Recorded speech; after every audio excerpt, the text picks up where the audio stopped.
ओम श्री साईनाथाय नमः। ओम श्री साईनाथाय नमः। आइए साईं बाबा की कृपा से सप्ताह पारायण शुरू करें। अध्याय 1। वंदना। गेहूँ पीसने वाला एक अद्भुत संत।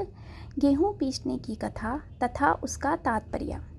पुरातन पद्धति के अनुसार श्री हेमाड पंत श्री साईं सचरित्र का आरंभ वंदना से करते हैं।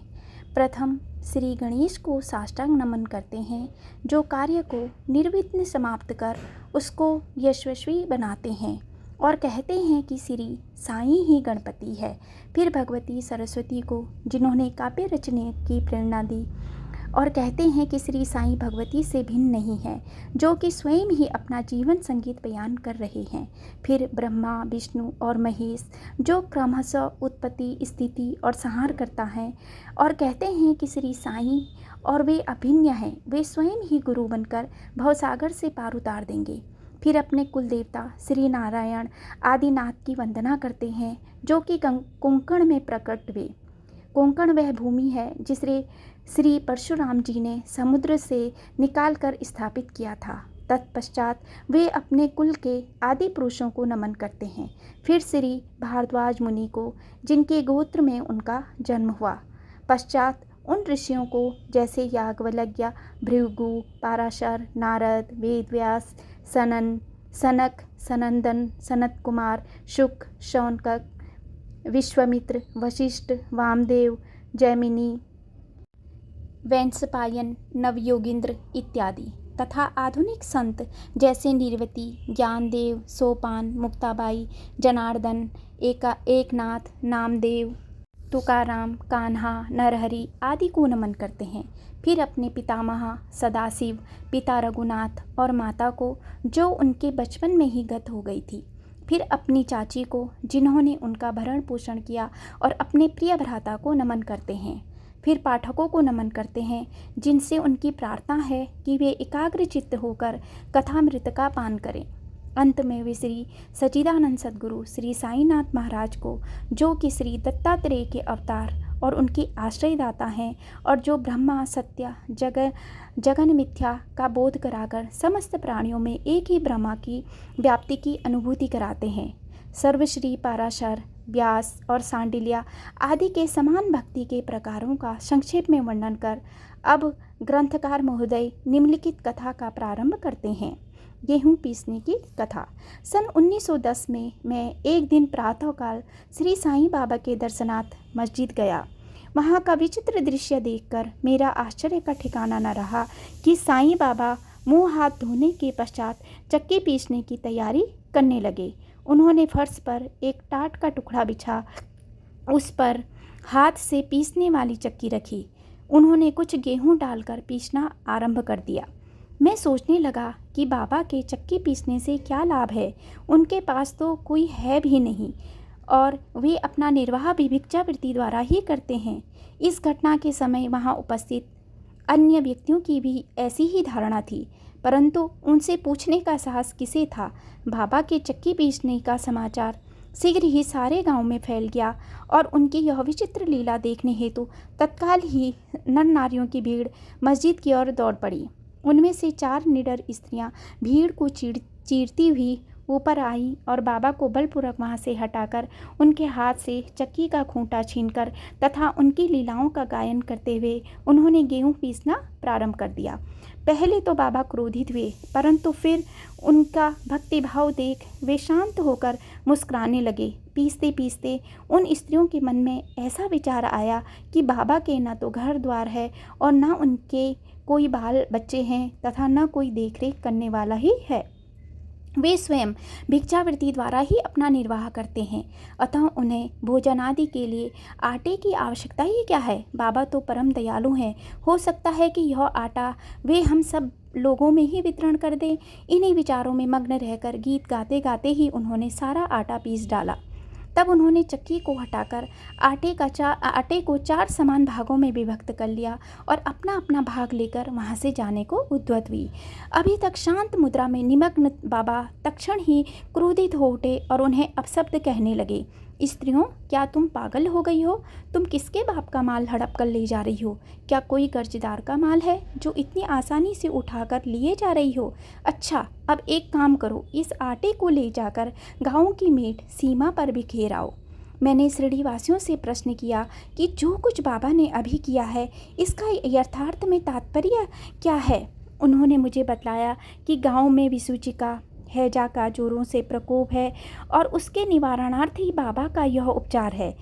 अभी जो कुछ आपने पीसते देखा था वह गेहूं नहीं वरन विसूचिका हैजा था, जो पीस कर नष्ट कर दी गई है। इस घटना के पश्चात सचमुच विसूचिका की संक्रामकता शांत हो गई और ग्रामवासी सुखी हो गई। यह जानकर मेरी प्रसन्नता का पारवार न रहा। मेरा कौतूहल जागृत हो गया। मैं स्वयं से प्रश्न करने लगा कि आटे और विसूचिका हैजा रोग का भौतिक तथा पारस्परिक क्या संबंध है? इसका सूत्र कैसे ज्ञात हो? घटना बुद्धिगम्य सी प्रतीत नहीं होती। अपने हृदय की संतुष्टि के हेतु इस मधुर लीला का मुझे 4 शब्दों में महत्व अवश्य प्रकट करना चाहिए। लीला पर चिंतन करते हुए मेरा हृदय प्रफुल्लित हो उठा और इस प्रकार बाबा का जीवन चरित्र लिखने के लिए मुझे प्रेरणा मिली। यह तो सब लोगों को विदित ही है कि यह कार्य बाबा की कृपा और शुभ आशीर्वाद से सफलतापूर्वक संपन्न हो गया। शिरडी वासियों ने इस आटा पीसने की घटना का जो अर्थ लगाया वह तो प्रायः ठीक ही है, परंतु उसके अतिरिक्त मेरे विचार से कोई अन्य अर्थ भी है। बाबा शिरडी में 60 वर्षों तक रहे और इस दीर्घ काल में उन्होंने आटा पीसने का कार्य प्रायः प्रतिदिन किया। पीसने का अभिप्राय गेहूं से नहीं वरन अपने भक्तों के पापों, दुर्भाग्यों, मानसिक तथा शारीरिक तापों से था। उनकी चक्की के 2 पाटों में ऊपर का पाट भक्ति तथा नीचे का कर्म था। चक्की की मुठिया जिसे पकड़कर वे पीसते थे वह था ज्ञान। बाबा का दृढ़ विश्वास कि जब तक मनुष्य के हृदय से परिवृत्तियाँ, आसक्ति, घृणा तथा अहंकार नष्ट नहीं हो जाते, जिनका नष्ट होना अत्यंत दुष्कर है, तब तक ज्ञान तथा आत्मानुभूति संभव नहीं है। यह घटना कबीरदास जी के इसके तदनुरूप घटना की स्मृति दिलाती है। कबीरदास जी एक स्त्री को अनाज पीसते देखकर अपने गुरु निपट निरंजन से कहने लगे कि मैं इसलिए रुदन कर रहा हूँ कि जिस प्रकार अनाज चक्की में पीसा जाता है, उसी प्रकार मैं भी भवसागर रूपी चक्की में पीसे जाने की यातना का अनुभव कर रहा हूँ। उनके गुरु ने उत्तर दिया कि घबराओ नहीं, चक्की के केंद्र में जो ज्ञान रूपी दंड है उसी को दृढ़ता से पकड़ लो। जिस प्रकार तुम मुझे करते देख रहे हो उससे दूर मत जाओ, बस केंद्र की ओर ही अग्रसर होते जाओ और तब यह निश्चित है कि तुम इस भवसागर रूपी चक्की से अवश्य ही बच जाओगे। श्री सद्गुरु साईनाथ अर्पणामस्तु। शुभम भवतु। चलती चक्की देख के दिया कबीरा रोई, 2 पाटों के बीच में साबत बचाना कोई। अध्याय 2।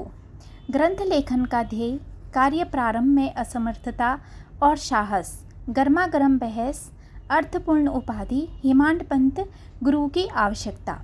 गत अध्याय में ग्रंथकार ने अपने मौलिक ग्रंथ श्री साईं सचरित मराठी भाषा में उन कारणों पर प्रकाश डाला था जिनके द्वारा उन्हें ग्रंथ रचना के कार्य को आरंभ करने की प्रेरणा मिली।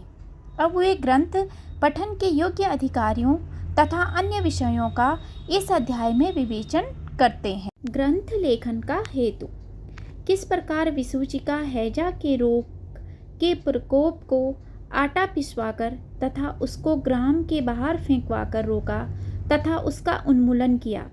बाबा की इस लीला का प्रथम अध्याय में वर्णन किया जा चुका है। मैंने और भी लीलाएं सुनी जिससे मेरे हृदय को अति आनंद हुआ और यही आनंद का स्रोत काव्य रूप में प्रकट हुआ। मैंने यह भी सोचा कि इन महान आश्चर्यजनक लीलाओं का वर्णन बाबा के भक्तों के लिए मनोरंजक एवं शिक्षाप्रद सिद्ध होगा तथा उनके पाप समूल नष्ट हो जाएंगे। इसलिए मैंने बाबा की पवित्र जीवन गाथा और उनके मधुर उपदेशों का लेखन प्रारंभ कर दिया। श्री साईं की जीवनी न तो उलझनपूर्ण है और न संकीर्ण ही, वरन सत्य और आध्यात्मिक मार्ग का वास्तविक दिग्दर्शन कराती है।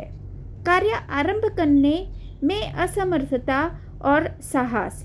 श्री हेमांड पंत को यह विचार आया कि मैं इस कार्य के लिए उपयुक्त पात्र नहीं हूँ।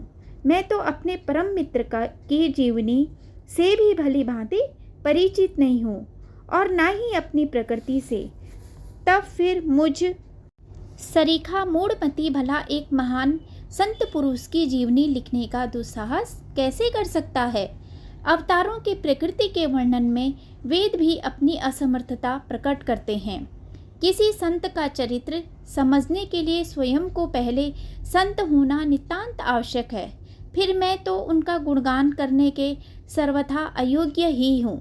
संत की जीवनी लिखने में एक महान साहस की आवश्यकता है और कहीं ऐसा ना हो कि 4 लोगों के समक्ष हास्य का पात्र बनना पड़े।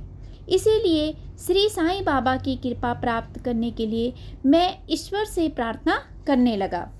महाराष्ट्र के संत श्रेष्ठ श्री ज्ञानेश्वर महाराज का कथन है कि संत चरित्र के रचयिता से परमात्मा अति प्रसन्न होता है।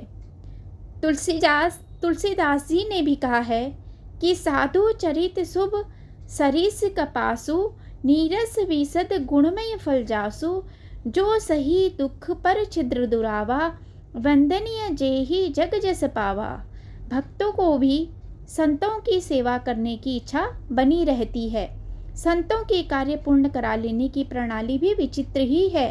यथार्थ प्रेरणा तो संत ही किया करते हैं, भक्त तो निमित्त मात्र या कहिए कि कार्य पूर्ति के लिए एक यंत्र मात्र हैं।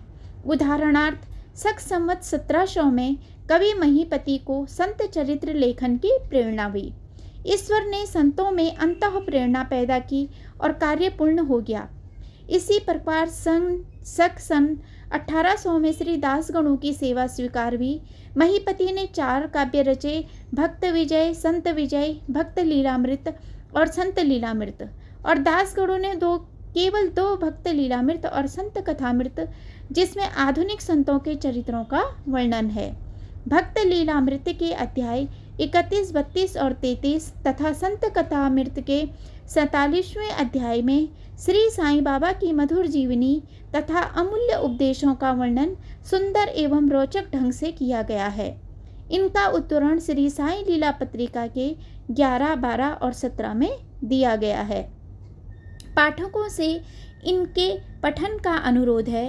इसी प्रकार श्री साईं बाबा की अद्भुत लीलाओं का वर्णन एक बहुत सुंदर छोटी सी पुस्तिका श्री साईनाथ भजनमाला में किया गया है। इसकी रचना बांद्रा की श्रीमती सावित्रीबाई रघुनाथ तेंदुलकर ने की है। श्री दासगणु महाराज ने भी श्री साईं बाबा पर कई मधुर कविताओं की रचना की है। एक और भक्त अमीदास भवानी मेहता ने भी बाबा की कुछ कथाओं को गुजराती में प्रकाशित किया है। साईं प्रभा नामक पत्रिका में भी कुछ लीलाएं शिरडी के दक्षिणाभिक्षा संस्थान द्वारा प्रकाशित की गई है। अब प्रश्न यह उठता है कि जब श्री साईं नाथ महाराज के जीवन पर प्रकाश डालने वाला इतना साहित्य उपलब्ध है, फिर और एक ग्रंथ साईं सचरित रचने की आवश्यकता ही कहाँ पैदा होती है। इसका उत्तर केवल यही है कि श्री साईं बाबा की जीवनी सागर के सदृश अगाध, विस्तृत और अथाह है। यदि उसमें गहरे गोते लगाए जाएं तो ज्ञान एवं भक्ति रूपी अमूल्य रत्नों की सहज ही प्राप्ति हो सकती है, जिससे मुमुक्षुओं को बहुत लाभ होगा। श्री साईं बाबा की जीवनी, उनके दृष्टांत एवं उपदेश महान आश्चर्य से परिपूर्ण है।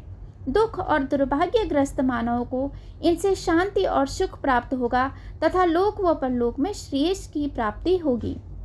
यदि श्री साईं बाबा के उपदेशों का, जो कि वैदिक शिक्षा के समान ही मनोरंजक और शिक्षाप्रद है, ध्यानपूर्वक श्रवण एवं मनन किया जाए तो भक्तों को अपने मनोवांछित फल की प्राप्ति हो जाएगी, अर्थात ब्रह्मा से अभिन्नता, अष्टांग योग की सिद्धि और समाधि, आनंद आदि की प्राप्ति सरलता से हो जाएगी। यह सोचकर ही मैंने चरित्र की कथाओं को संकलित करना प्रारंभ कर दिया। साथ ही यह विचार भी आया कि मेरे लिए सबसे उत्तम साधन भी केवल यही है। जो भोले भाले प्राणी श्री साईं बाबा के दर्शनों से अपने नेत्र सफल करने के सौभाग्य से वंचित रहे हैं, उन्हें यह चरित्र अति आनंददायक प्रतीत होगा। अतः मैंने भी अपना अहंकार उनके श्री चरणों पर न्यौछावर कर दिया। मैंने सोचा कि अब मेरा पथ अति सुगम हो गया है और बाबा मुझे इहलोक और परलोक में सुखी बना देंगे। मैं स्वयं बाबा की आज्ञा प्राप्त करने का साहस नहीं कर सकता था, अतः मैंने श्री माधवराव उपनाम श्यामा से, जो कि बाबा के अंतरंग भक्तों में से थे, इस हेतु प्रार्थना की। उन्होंने इस कार्य के निमित्त श्री साईं बाबा से विनम्र शब्दों में इस प्रकार प्रार्थना की कि ये अन्ना साहेब आपके जीवनी लिखने के लिए अति उत्सुक हैं, परंतु आप कृपया ऐसा न कहना कि मैं तो एक फ़कीर हूँ तथा मेरी जीवनी लिखने की आवश्यकता ही क्या है। आपके केवल कृपा और अनुमति से ही ये लिख सकेंगे, अथवा आपके श्री चरणों का पुण्य प्रताप ही इस कार्य को सफल बना देगा। आपकी अनुमति तथा आशीर्वाद के अभाव में कोई भी कार्य यशस्वी नहीं हो सकता। यह प्रार्थना सुनकर बाबा को दया आ गई। उन्होंने आश्वासन और उदी देकर अपना वरद हस्त मेरे मस्तक पर रखा और कहने लगे कि इन्हें जीवनी और दृष्टांतों को एकत्रित कर लिपिबद्ध करने दो। मैं इनकी सहायता करूँगा। मैं स्वयं ही अपनी जीवनी लिखकर भक्तों की इच्छा पूर्ण करूँगा, परंतु इनको अपना अहम त्याग कर मेरी शरण में आना चाहिए। जो अपने जीवन में इस प्रकार आचरण करते हैं उसकी मैं अत्यधिक सहायता करता हूँ। मेरी जीवन कथाओं की तो बात तो सहज है, मैं तो इन्हें घर बैठे अनेक प्रकार से सहायता पहुँचाता हूँ। जब इनका अहम पूर्णतः नष्ट हो जाएगा और खोजने पर भी लेश मात्र भी न मिलेगा, तब मैं इनके अंतःकरण में प्रकट होकर स्वयं ही अपनी जीवनी लिखूँगा। मेरे चरित्र और उपदेशों के श्रवण मात्र से ही भक्तों के हृदय में श्रद्धा जागृत होकर सरलता पूर्वक आत्मानुभूति एवं परमानंद की प्राप्ति हो जाएगी। ग्रंथ में अपने मत का प्रतिपादन और दूसरों का खंडन तथा अन्य किसी विषय के पक्ष या विपक्ष में व्यर्थ के वाद विवाद की कुष्ठा नहीं होनी चाहिए। वाद विवाद शब्द से हमको स्मरण हो आया कि मैंने पाठकों को वचन दिया है कि हेमाड पंथ उपाधि किस प्रकार प्राप्त हुई, इसका वर्णन करूँगा। अब मैं उसका वर्णन करता हूँ। श्री काका साहेब दीक्षित व नाना साहेब चंदोरकर मेरे अति घनिष्ठ मित्रों में से थे। उन्होंने मुझसे शिरडी जाकर श्री साईं बाबा के दर्शनों का लाभ उठाने का अनुरोध किया। मैंने उन्हें वचन दिया, परंतु कुछ बाधा आ जाने के कारण मेरी शिरडी यात्रा स्थगित हो गई। मेरे एक घनिष्ठ मित्र का पुत्र लोनावाला में रोगग्रस्त हो गया। उन्होंने सभी संभव अधिभौतिक और आध्यात्मिक उपचार किए, परंतु सभी प्रयत्न निष्फल हुए और ज्वर किसी प्रकार भी कम न हुआ। यह घटना देखकर मुझे विचार आया कि जब गुरु एक बालक के प्राणों की भी रक्षा करने में समर्थ है, तब उनकी उपयोगिता ही क्या है, और जब उनमें कोई सामर्थ्य ही नहीं है, तब फिर शिरडी जाने से क्या प्रयोजन।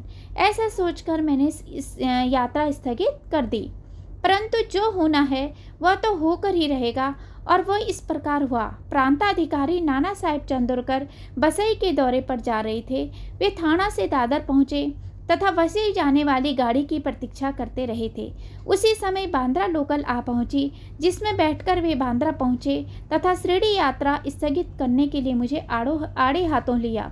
नाना साहेब का तर्क मुझे उचित तथा सुखदायी प्रतीत हुआ और इसके फलस्वरूप मैंने उसी रात्रि शिरडी जाने का निश्चय किया और सामान बांधकर शिरडी को प्रस्थान कर दिया। मैंने सीधे दादर जाकर वहाँ से मनमाड की गाड़ी पकड़ने का कार्यक्रम बनाया। इस निश्चय के अनुसार मैंने दादर जाने वाली गाड़ी के डिब्बे में प्रवेश किया। गाड़ी छूटने ही वाली थी कि इतने में किवन मेरे डिब्बे में आया और मेरा सामान देखकर मुझसे मेरा गंतव्य स्थान पूछने लगा। मैंने अपना कार्यक्रम उसे बतला दिया। उसने मुझसे कहा कि मनमाड की गाड़ी दादर पर खड़ी नहीं होती, इसलिए सीधे बोरीबंदर से होकर जाओ। यदि यह एक साधारण सी घटना घटित न हुई होती तो मैं अपने कार्यक्रम के अनुसार दूसरे दिन शिरडी न पहुंच सकने के कारण अनेक प्रकार की कुशंकाओं से घिर जाता, परंतु ऐसा घटना न था।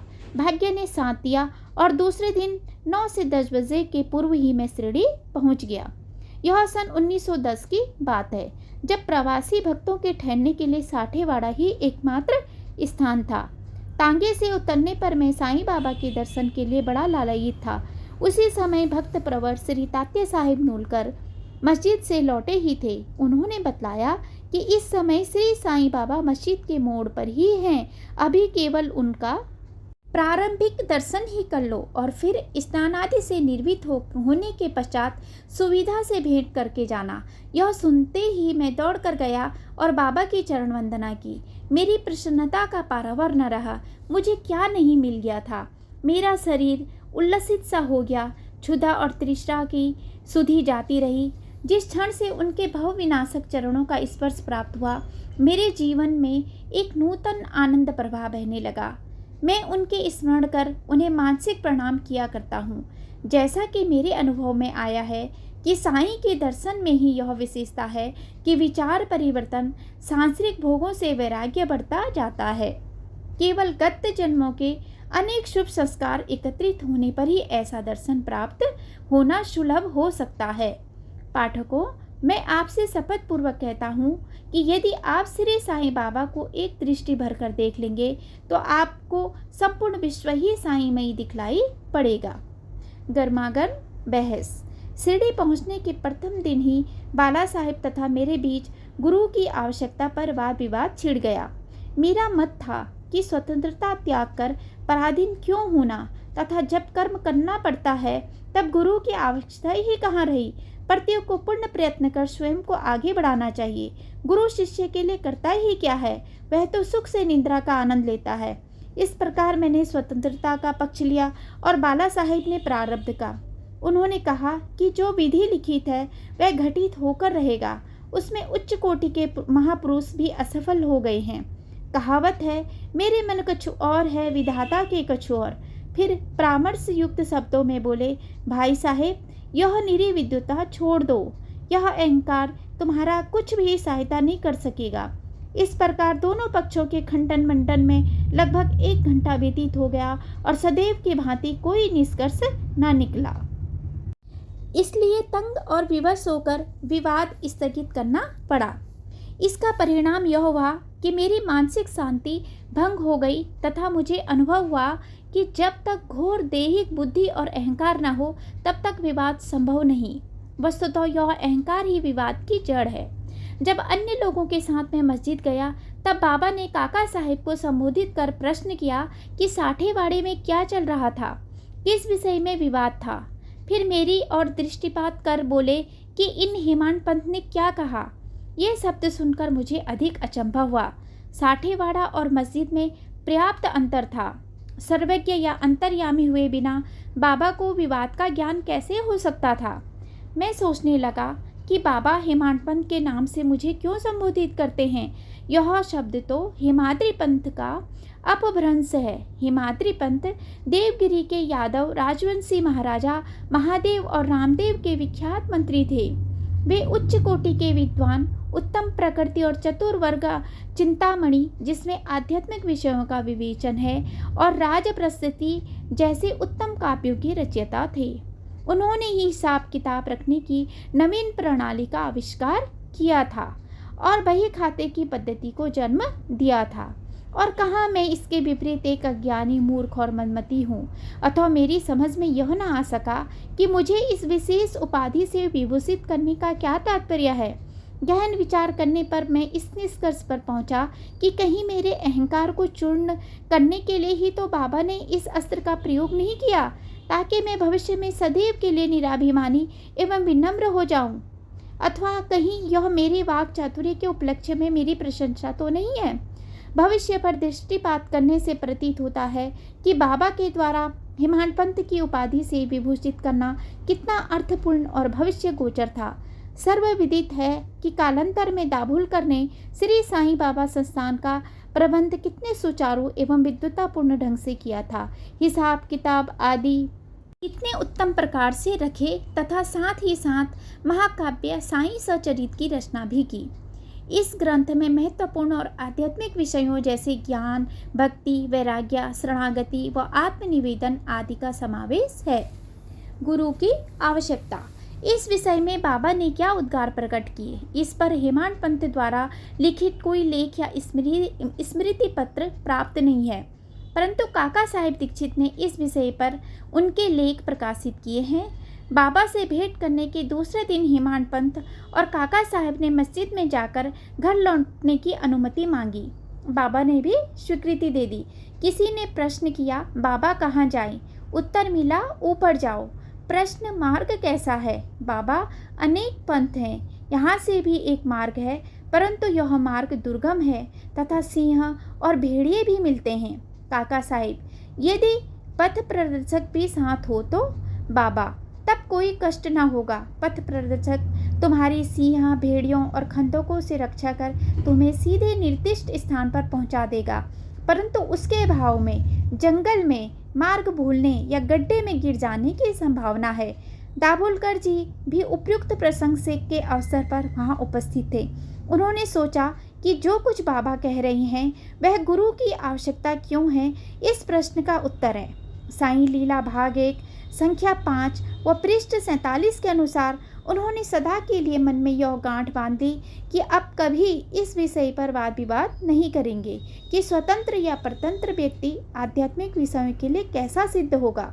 प्रत्युत इसके विपरीत यथार्थ में परमार्थ लाभ केवल गुरु के उपदेश पालन में ही निहित है। इन उपदेशों का वर्णन मूल काव्य ग्रंथ के इसी अध्याय में किया गया है, जिसमें लिखा है कि राम और कृष्ण महान अवतारी होते हुए भी आत्मानुभूति के लिए राम को अपने गुरु वशिष्ठ और कृष्ण को अपने गुरु संदीपनी की शरण में जाना पड़ा था। इस मार्ग में उन्नति प्राप्त करने के लिए केवल श्रद्धा और धैर्य, यही दो गुण सहायक हैं। श्री सद्गुरु साईनाथ अर्पणामस्तु। शुभम भवतु। द्वितीय अध्याय समाप्त। अध्याय 3 श्री साईं बाबा की स्वीकृति, आज्ञा और प्रतिज्ञा, भक्तों को कार्य समर्पण, बाबा की लीलाएं, ज्योति स्तंभ स्वरूप, मातृ प्रेम, रोहिला की कथा, उनके मधुर अमृतोपदेश।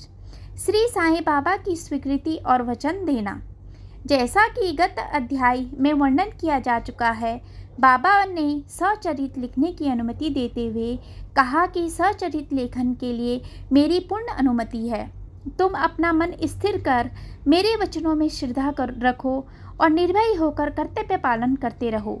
यदि मेरी लीलाएं लिखी गई तो अविद्या का नाश होगा तथा ध्यान व भक्ति पूर्वक श्रवण करने से दैहिक बुद्धि नष्ट होकर भक्ति और प्रेम की तीव्र लहर प्रवाहित होगी, और जो इन लीलाओं की अधिक गहराई तक खोज करेगा उसे ज्ञान रूपी अमूल्य रत्न की प्राप्ति हो जाएगी। इन वचनों को सुनकर हेमाड पंत को अति हर्ष हुआ और वे निर्भय हो गए। उन्हें दृढ़ विश्वास हो गया कि अब कार्य अवश्य सफल होगा। बाबा ने श्यामा की ओर दृष्टिपात कर कहा, जो प्रेम पूर्वक मेरा नाम स्मरण करेगा मैं उसकी समस्त इच्छाएं पूर्ण कर दूंगा। उसकी भक्ति में उत्तरोत्तर वृद्धि होगी। जो मेरे चरित्र और कृतियों का श्रद्धापूर्वक गायन करेगा उसके मैं हर प्रकार से सहायता करूंगा। जो भक्तगण हृदय और प्राणों से मुझे चाहते हैं उन्हें मेरी कथाएं श्रवण कर स्वभावतः प्रसन्नता होगी। विश्वास रखो, जो कोई मेरी लीलाओं का कीर्तन करेगा उसे परमानंद और चिर संतोष की उपलब्धि हो जाएगी। यह मेरा वैशिष्ट्य है कि जो कोई अनन्य भाव से मेरी शरण आता है, जो श्रद्धापूर्वक मेरा पूजन, निरंतर स्मरण और मेरा ही ध्यान किया करता है, उसको मैं मुक्ति प्रदान कर देता हूँ।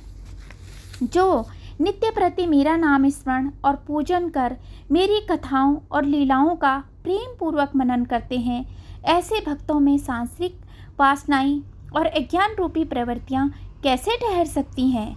मैं उन्हें मृत्यु के मुख से बचा लेता हूँ। मेरी कथाएं श्रवण करने से मुक्ति हो जाएगी। अतः मेरी कथाओं को ध्यानपूर्वक सुनो, मनन करो। सुख और संतोष प्राप्ति का सरल मार्ग ही यही है। इससे श्रोताओं की चित्त को शांति प्राप्त होगी, और जब ध्यान प्रागढ़ और विश्वास दृढ़ हो जाएगा तब अखंड चैतन्य घन से अभिन्नता प्राप्त हो जाएगी। केवल साईं साईं के उच्चारण मात्र से ही उनके समस्त पाप नष्ट हो जाएंगे। भिन्न भिन्न कार्यों की भक्तों को प्रेरणा। भगवान अपने किसी भक्त को मंदिर, मठ, किसी को नदी के तीर पर घाट बनवाने, किसी को तीर्थ पर्यटन करने और किसी को भगवत कीर्तन करने एवं भिन्न भिन्न कार्य करने की प्रेरणा देते हैं, परंतु उन्होंने मुझे साईं सचरित लेखन की प्रेरणा दी है। मुझे किसी भी विद्या का पूर्ण ज्ञान न होने के कारण इस कार्य के लिए सर्वथा अयोग्य था, अतः मुझे इस दुष्कर कार्य का दुस्साहस क्यों करना चाहिए। श्री साईं महाराज की यथार्थ जीवनी का वर्णन करने की सामर्थ्य किसे है? उनकी कृपा मात्र से ही कार्य संपूर्ण होना संभव है। इसलिए जब मैंने लेखन प्रारंभ किया तो बाबा ने मेरा अहम नष्ट कर दिया और उन्होंने स्वयं अपना चरित्र रचा, अतः इस चरित्र का श्रेय उन्हीं को है, मुझे नहीं। जन्मतः ब्राह्मण होते हुए भी मैं दिव्य चक्षुविहीन था, अतः साईं सचरित लिखने में सर्वथा योग्य था।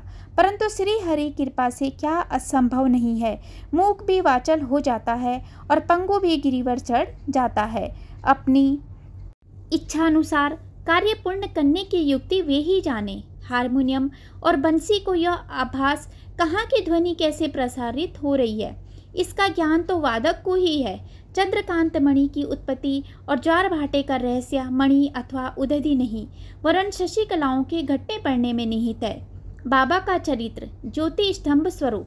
समुद्र में अनेक स्थानों पर ज्योति स्तंभ इसलिए बनाए जाते हैं जिससे नाविक चट्टानों और दुर्घटनाओं से बच जाएं और जहाज को कोई हानि न पहुंचे। इस भावसागर में श्री साईं बाबा का चरित्र ठीक उपयुक्त भांति ही उपयोगी है। वह अमृत से भी अति मधुर और सांसारिक पथ को सुगम बनाने वाला है। जब वह कानों के द्वारा हृदय में प्रवेश करता है तब दैहिक बुद्धि नष्ट हो जाती है और हृदय में एकत्रित करने से समस्त कुशंकाएं लोप हो जाती हैं। अहंकार का विनाश हो जाता है तथा बौद्धिक आवरण लुप्त होकर ज्ञान प्रकट हो जाता है। बाबा की विशुद्धि कीर्ति का वर्णन निष्ठापूर्वक श्रवण करने से भक्तों के पाप नष्ट होंगे, अतः यह मोक्ष प्राप्ति का भी सरल साधन है। सतयुग में शम तथा दम, त्रेता में त्याग, द्वापर में पूजन और कलयुग में भगवत कीर्तन ही मोक्ष का साधन है। यह अंतिम साधन चारों वर्णों के लोगों को साध्य भी है। अन्य साधन योग, त्याग, ध्यान, धारणा आदि आचरण करने में कठिन है, परंतु चरित्र तथा हरि कीर्तन का श्रवण तो अत्यंत ही सुलभ है। केवल उन पर ध्यान देने की ही आवश्यकता है।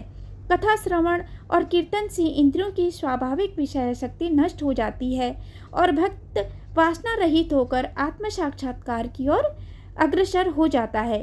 इसी फल को प्रदान करने हेतु उन्होंने सचरित की रचना कराई। भक्तगण अब सरलता पूर्वक चरित्र का अवलोकन करें और साथ ही उनके मनोहर स्वरूप का ध्यान कर गुरु और भगवत भक्ति के अधिकारी बने तथा निष्काम होकर आत्म साक्षात्कार को प्राप्त हों। साईं स्वचरित की सफलता पूर्वक संपूर्ण होना यह साईं महिमा ही समझें। हमें तो केवल एक निमित्त मात्र ही बनाया गया है। मात्र प्रेम। गाय का अपने बछड़े पर प्रेम सर्वविदित है। उसके स्तवन सदैव दुग्ध से पूर्ण रहते हैं और जब भूखा बछड़ा स्तन की ओर दौड़कर आता है तो दुग्ध की धारा स्वतः ही प्रभावित होने लगती है। उसी प्रकार माता भी अपने बच्चों की आवश्यकता का पहले से ही ध्यान रखती है और ठीक समय पर स्तनपान कराती है। वह बालक का श्रृंगार उत्तम ढंग से करती है, परंतु बालक को इसका कोई भान ही नहीं होता। बालक के सुंदर श्रृंगारादि को देखकर माता के हर्ष का पारावार नहीं रहता। माता का प्रेम विचित्र, असाधारण और निस्वार्थ है, जिसकी कोई उपमा नहीं है। ठीक इसी प्रकार सद्गुरु का प्रेम अपने शिष्य पर होता है। ऐसा ही प्रेम बाबा का मुझ पर था। उदाहरणार्थ वह निम्न प्रकार है। सन 1916 में मैंने नौकरी से अवकाश ग्रहण किया। जो पेंशन मुझे मिलती थी वह मेरे कुटुंब के निर्वाह के लिए अप्राप्य थी। उसी प्रकार उसी वर्ष की गुरु पूर्णिमा के दिन मैं अन्य भक्तों के साथ शिरडी गया। वहाँ अन्ना खिचड़ी करने स्वतः ही मेरे लिए बाबा से इस प्रकार प्रार्थना की, इन पर कृपा करो। जो पेंशन इन्हें मिलती है वह निर्वाह योग्य नहीं है। कुटुंब में भी वृद्धि हो रही है। कृपया और कोई नौकरी दिला दीजिए ताकि इनकी चिंता दूर हो और ये सुखपूर्वक रहें। बाबा ने उत्तर दिया कि इन्हें नौकरी मिल जाएगी, परंतु अब इन्हें मेरी सेवा में ही आनंद लेना चाहिए।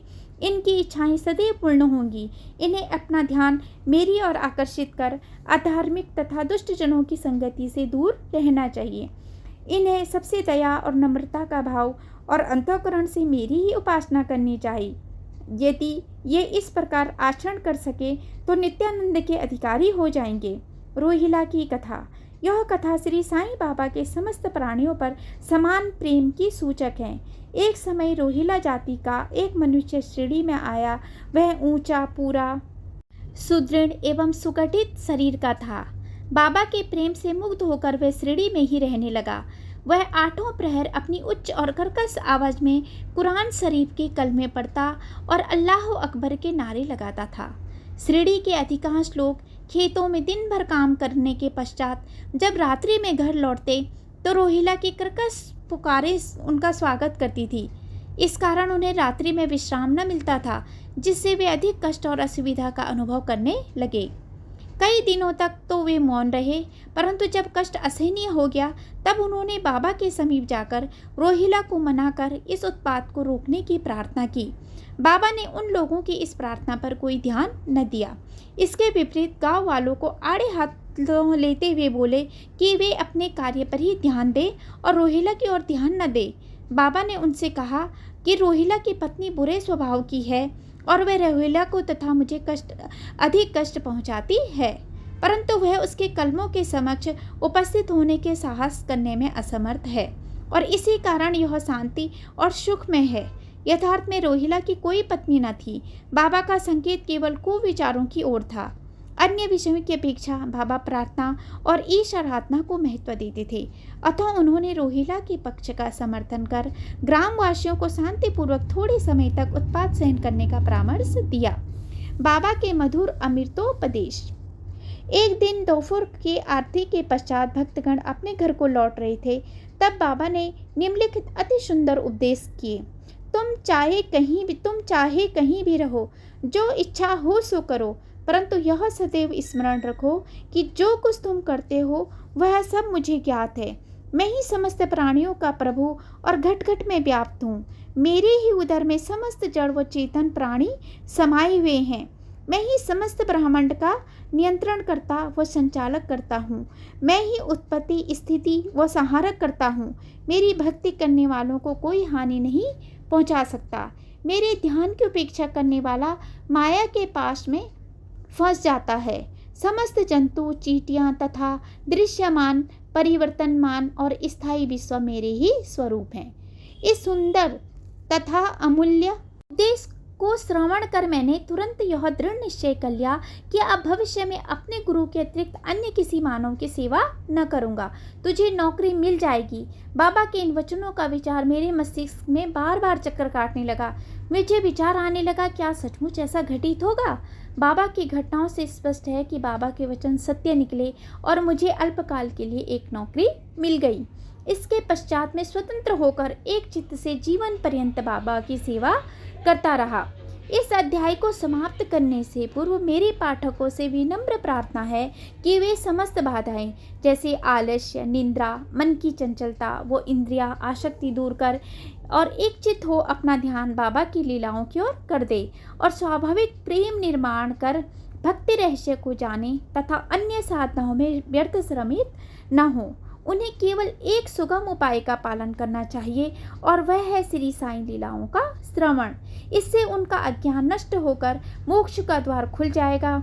जिस प्रकार अनेक स्थानों में भ्रमण करते हुए भी लोभी पुरुष अपने गड़े हुए धन के लिए सतत चिंतित रहता है, उसी प्रकार श्री साईं को अपने हृदय में धारण करो। अगले अध्याय में श्री साईं बाबा के शिरडी आगमन का वर्णन होगा। श्री सद्गुरु साईनाथ अर्पणामस्तु। शुभम भवतु। तीसरा अध्याय समाप्त। अध्याय 4। श्री साईं बाबा का शिरडी में प्रथम आगमन, संतों का अवतार कार्य, पवित्र तथा तीर्थ शिरडी, श्री साईं बाबा का व्यक्तित्व, गौली बुआ का अनुभव, श्री विठ्ठल का प्रकट होना, क्षीर सागर की कथा, दासगणों का प्रयाग स्नान, श्री साईं बाबा का शिरडी में प्रथम आगमन और 3 वाड़े। संतों का अवतार कार्य, भगवत गीता चौथा अध्याय 7 से 8 में भगवान श्री कृष्ण कहते हैं कि जब जब धर्म की हानि और अधर्म की वृद्धि होती है तब तब मैं अवतार धारण करता हूँ। धर्म स्थापन, दुष्टों का विनाश तथा साधु जनों के परित्राण के लिए मैं युग युग में जन्म लेता हूँ। साधु और संत भगवान के प्रतिनिधि स्वरूप हैं।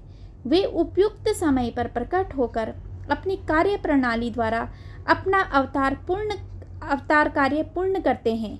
अर्थात जब ब्राह्मण, क्षत्रिय और वैश्य अपने कर्तव्यों से विमुख हो जाते हैं, जब शूद्र उच्च जातियों के अधिकार छीनने लगते हैं, जब धर्म के आचर्यों का अनादर तथा निंदा होने लगती है, जब लोग निषिद्ध भोज्य पदार्थों और मदिरा आदि का सेवन करने लगते हैं, जब धर्म आड़ में निंदित कार्य होने लगते हैं, जब भिन्न भिन्न धर्मावलंबी परस्पर लड़ने लगते हैं, जब ब्राह्मण संध्या आदि कर्म छोड़ देते हैं, कर्मठ पुरुषों को धार्मिक कृत्यों में रुचि उत्पन्न हो जाती है, जब योगी ध्यानादि कर्म करना छोड़ देते हैं और जब जनसाधारण की ऐसी धारणा हो जाती है कि केवल धन, संतान और स्त्री ही सर्वस्व हैं, तथा इस प्रकार जब लोग सत्य मार्ग से विचलित होकर अधोपतन की ओर अग्रसर होने लगते हैं, तब संत प्रकट होकर अपने उपदेशों एवं आचरण के द्वारा धर्मों की स्थापना करते हैं।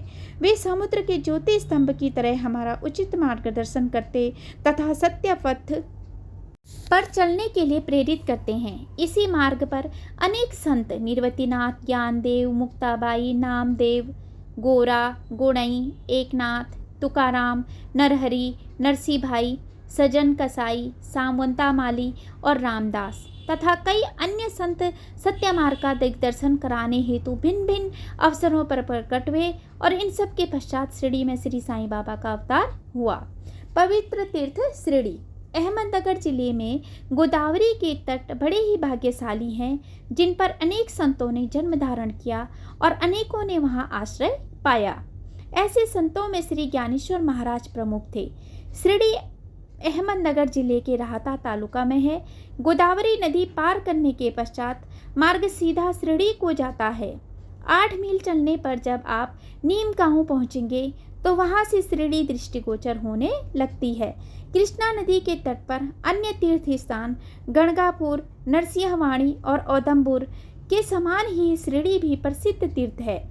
जिस प्रकार दामोजी ने मंगलवेढ़ा को पंढरपुर के समीप, समर्थ रामदास ने सज्जनगढ़ को, दत्तावतार और नरसिंह सरस्वती ने वाड़ी को पवित्र किया, उसी प्रकार श्री साईनाथ ने शिरडी में अवतीर्ण होकर उसे पावन बनाया। श्री साईं बाबा का व्यक्तित्व। श्री साईं बाबा के सानिध्य से शिरडी का महत्व विशेष बढ़ गया। अब हम उनके चरित्र का अवलोकन करेंगे। उन्होंने इस भवसागर पर विजय प्राप्त कर ली थी, जिसे पार करना महान दुष्कर तथा कठिन है। शांति उनका आभूषण तथा वे ज्ञान की साक्षात प्रतिमा थे। वैष्णव भक्त सदैव वहाँ आश्रय पाते थे। दानवीरों में राजा कर्ण के समान दानी थे। वे समस्त सारों के सार रूप थे। ऐहिक पदार्थों से उन्हें अरुचि थी। सदा आत्मस्वरूप में निमग्न रहना ही उनके जीवन का मुख्य ध्येय था। अनित्य वस्तुओं का आकर्षण उन्हें छू भी न गया था। उनका हृदय शीशे के सदृश उज्ज्वल था। उनके श्री मुख से सदैव अमृत वर्षा होती थी। अमीर और गरीब उनके लिए दोनों एक समान थे। मान अपमान की उन्हें किंचित मात्र भी चिंता न थी। वे निर्भय होकर संभाषण करते, भांति भांति के लोगों से मिलजुल कर रहते, नर्तकियों का अभिनय तथा नृत्य देखते और गजल कव्वालियाँ भी सुनते थे। इतना सब करते हुए भी उनकी समाधि किंचित मात्र भी भंग न होती थी। अल्लाह का नाम सदा उनके होंठों पर था। जब दुनिया जागती तो वे सोते और जब दुनिया सोती तो वे जागते थे। उनका अंतःकरण प्रशांत महासागर की तरह शांत था। न उनके आश्रम का कोई निश्चय कर सकता था और न ही उनकी कार्य प्रणाली का अंत पा सकता था। कहने के लिए तो वे एक स्थान पर निवास करते थे, परंतु विश्व के समस्त व्यवहारों व व्यापारों का उन्हें भली भांति ज्ञान था। उनके दरबार का रंग ही निराला था। वे प्रतिदिन अनेक की वंदितियाँ कहते थे, परंतु उनकी अखंड शांति किंचित मात्र भी विचलित नहीं होती थी। वे सदा मस्जिद की दीवार के सहारे बैठे रहते थे तथा प्रातः, मध्याह्न और सायंकाल के लेंडी और चावड़ी की ओर वायु सेवन करने जाते थे, तो भी सदा आत्मस्थिति रहते थे। स्वतः सिद्ध होकर भी वे साधकों के समान आचरण करते थे। वे विनम्र, दयालु तथा अभिमान रहित थे। उन्होंने सबको सदा सुख पहुंचाया। ऐसे थे श्री साईं बाबा, जिनके श्री चरणों का स्पर्श कर शिरडी पावन बन गई। उसका महत्व असाधारण हो गया। जिस प्रकार ज्ञानेश्वर ने आलंदी और एकनाथ ने पैठण का उद्धार किया, वही गति श्री साईं बाबा द्वारा शिरडी को प्राप्त हुई।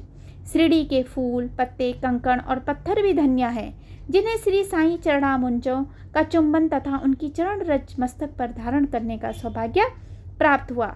भक्तगण को शिरडी एक दूसरा पंढरपुर तथा जगन्नाथपुरी, द्वारका, बनारस, काशी, महाकालेश्वर तथा गोकर्ण महाबलेश्वर बन गई।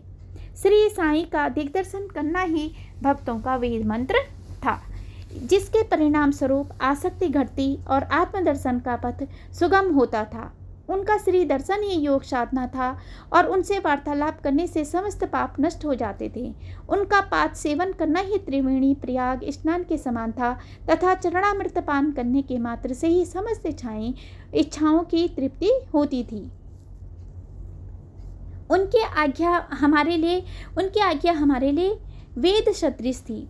प्रसाद तथा उदय ग्रहण करने से चित्त की शुद्धि होती थी। वही हमारे राम और कृष्ण थे जिन्होंने हमें मुक्ति प्रदान की। वे सदा आत्मस्थित चैतन्य घन तथा आनंद की मंगल मूर्ति थे। कहने को तो शिरडी उनका मुख्य केंद्र था, परंतु उनका कार्य क्षेत्र पंजाब, कलकत्ता, उत्तरी भारत, गुजरात, ढाका और कोंकण तक विस्तृत था। श्री साईं बाबा की कीर्ति दिन प्रतिदिन चहुं ओर फैलने लगी और जगह जगह से दर्शनार्थ आकर उनके भक्त लाभ उठाने लगे। केवल दर्शन से ही मनुष्यों चाहे वे शुद्ध अथवा अशुद्ध हृदय के हों के चित्त को परम शांति मिल जाती थी। उन्हें उसी आनंद का अनुभव होता था जैसा कि पंढरपुर में श्री विट्ठल के दर्शन से होता है।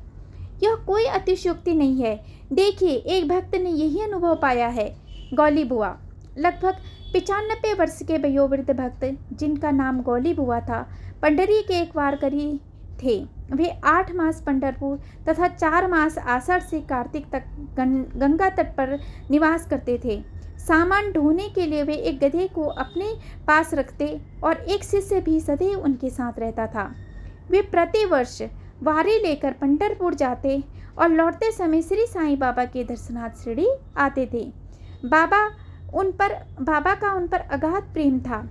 वे बाबा की ओर एकटक निहारते और कह उठते थे कि ये तो पंढरीनाथ श्री विट्ठल के अवतार हैं, जो नाथ दीन बंधु और दीनों के नाथ है। गोली बुआ श्री विठोबा के परम भक्त थे। उन्होंने अनेक बार पंढरी की यात्रा की तथा प्रत्यक्ष अनुभव किया कि श्री साईं बाबा सचमुच में ही पंढरीनाथ हैं। विट्ठल स्वयं प्रकट हुए।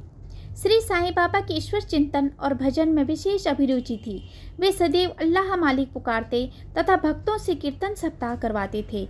इसे नाम सप्ताह भी कहते हैं। एक बार उन्होंने दासगणों को कीर्तन सप्ताह करने की आज्ञा दी।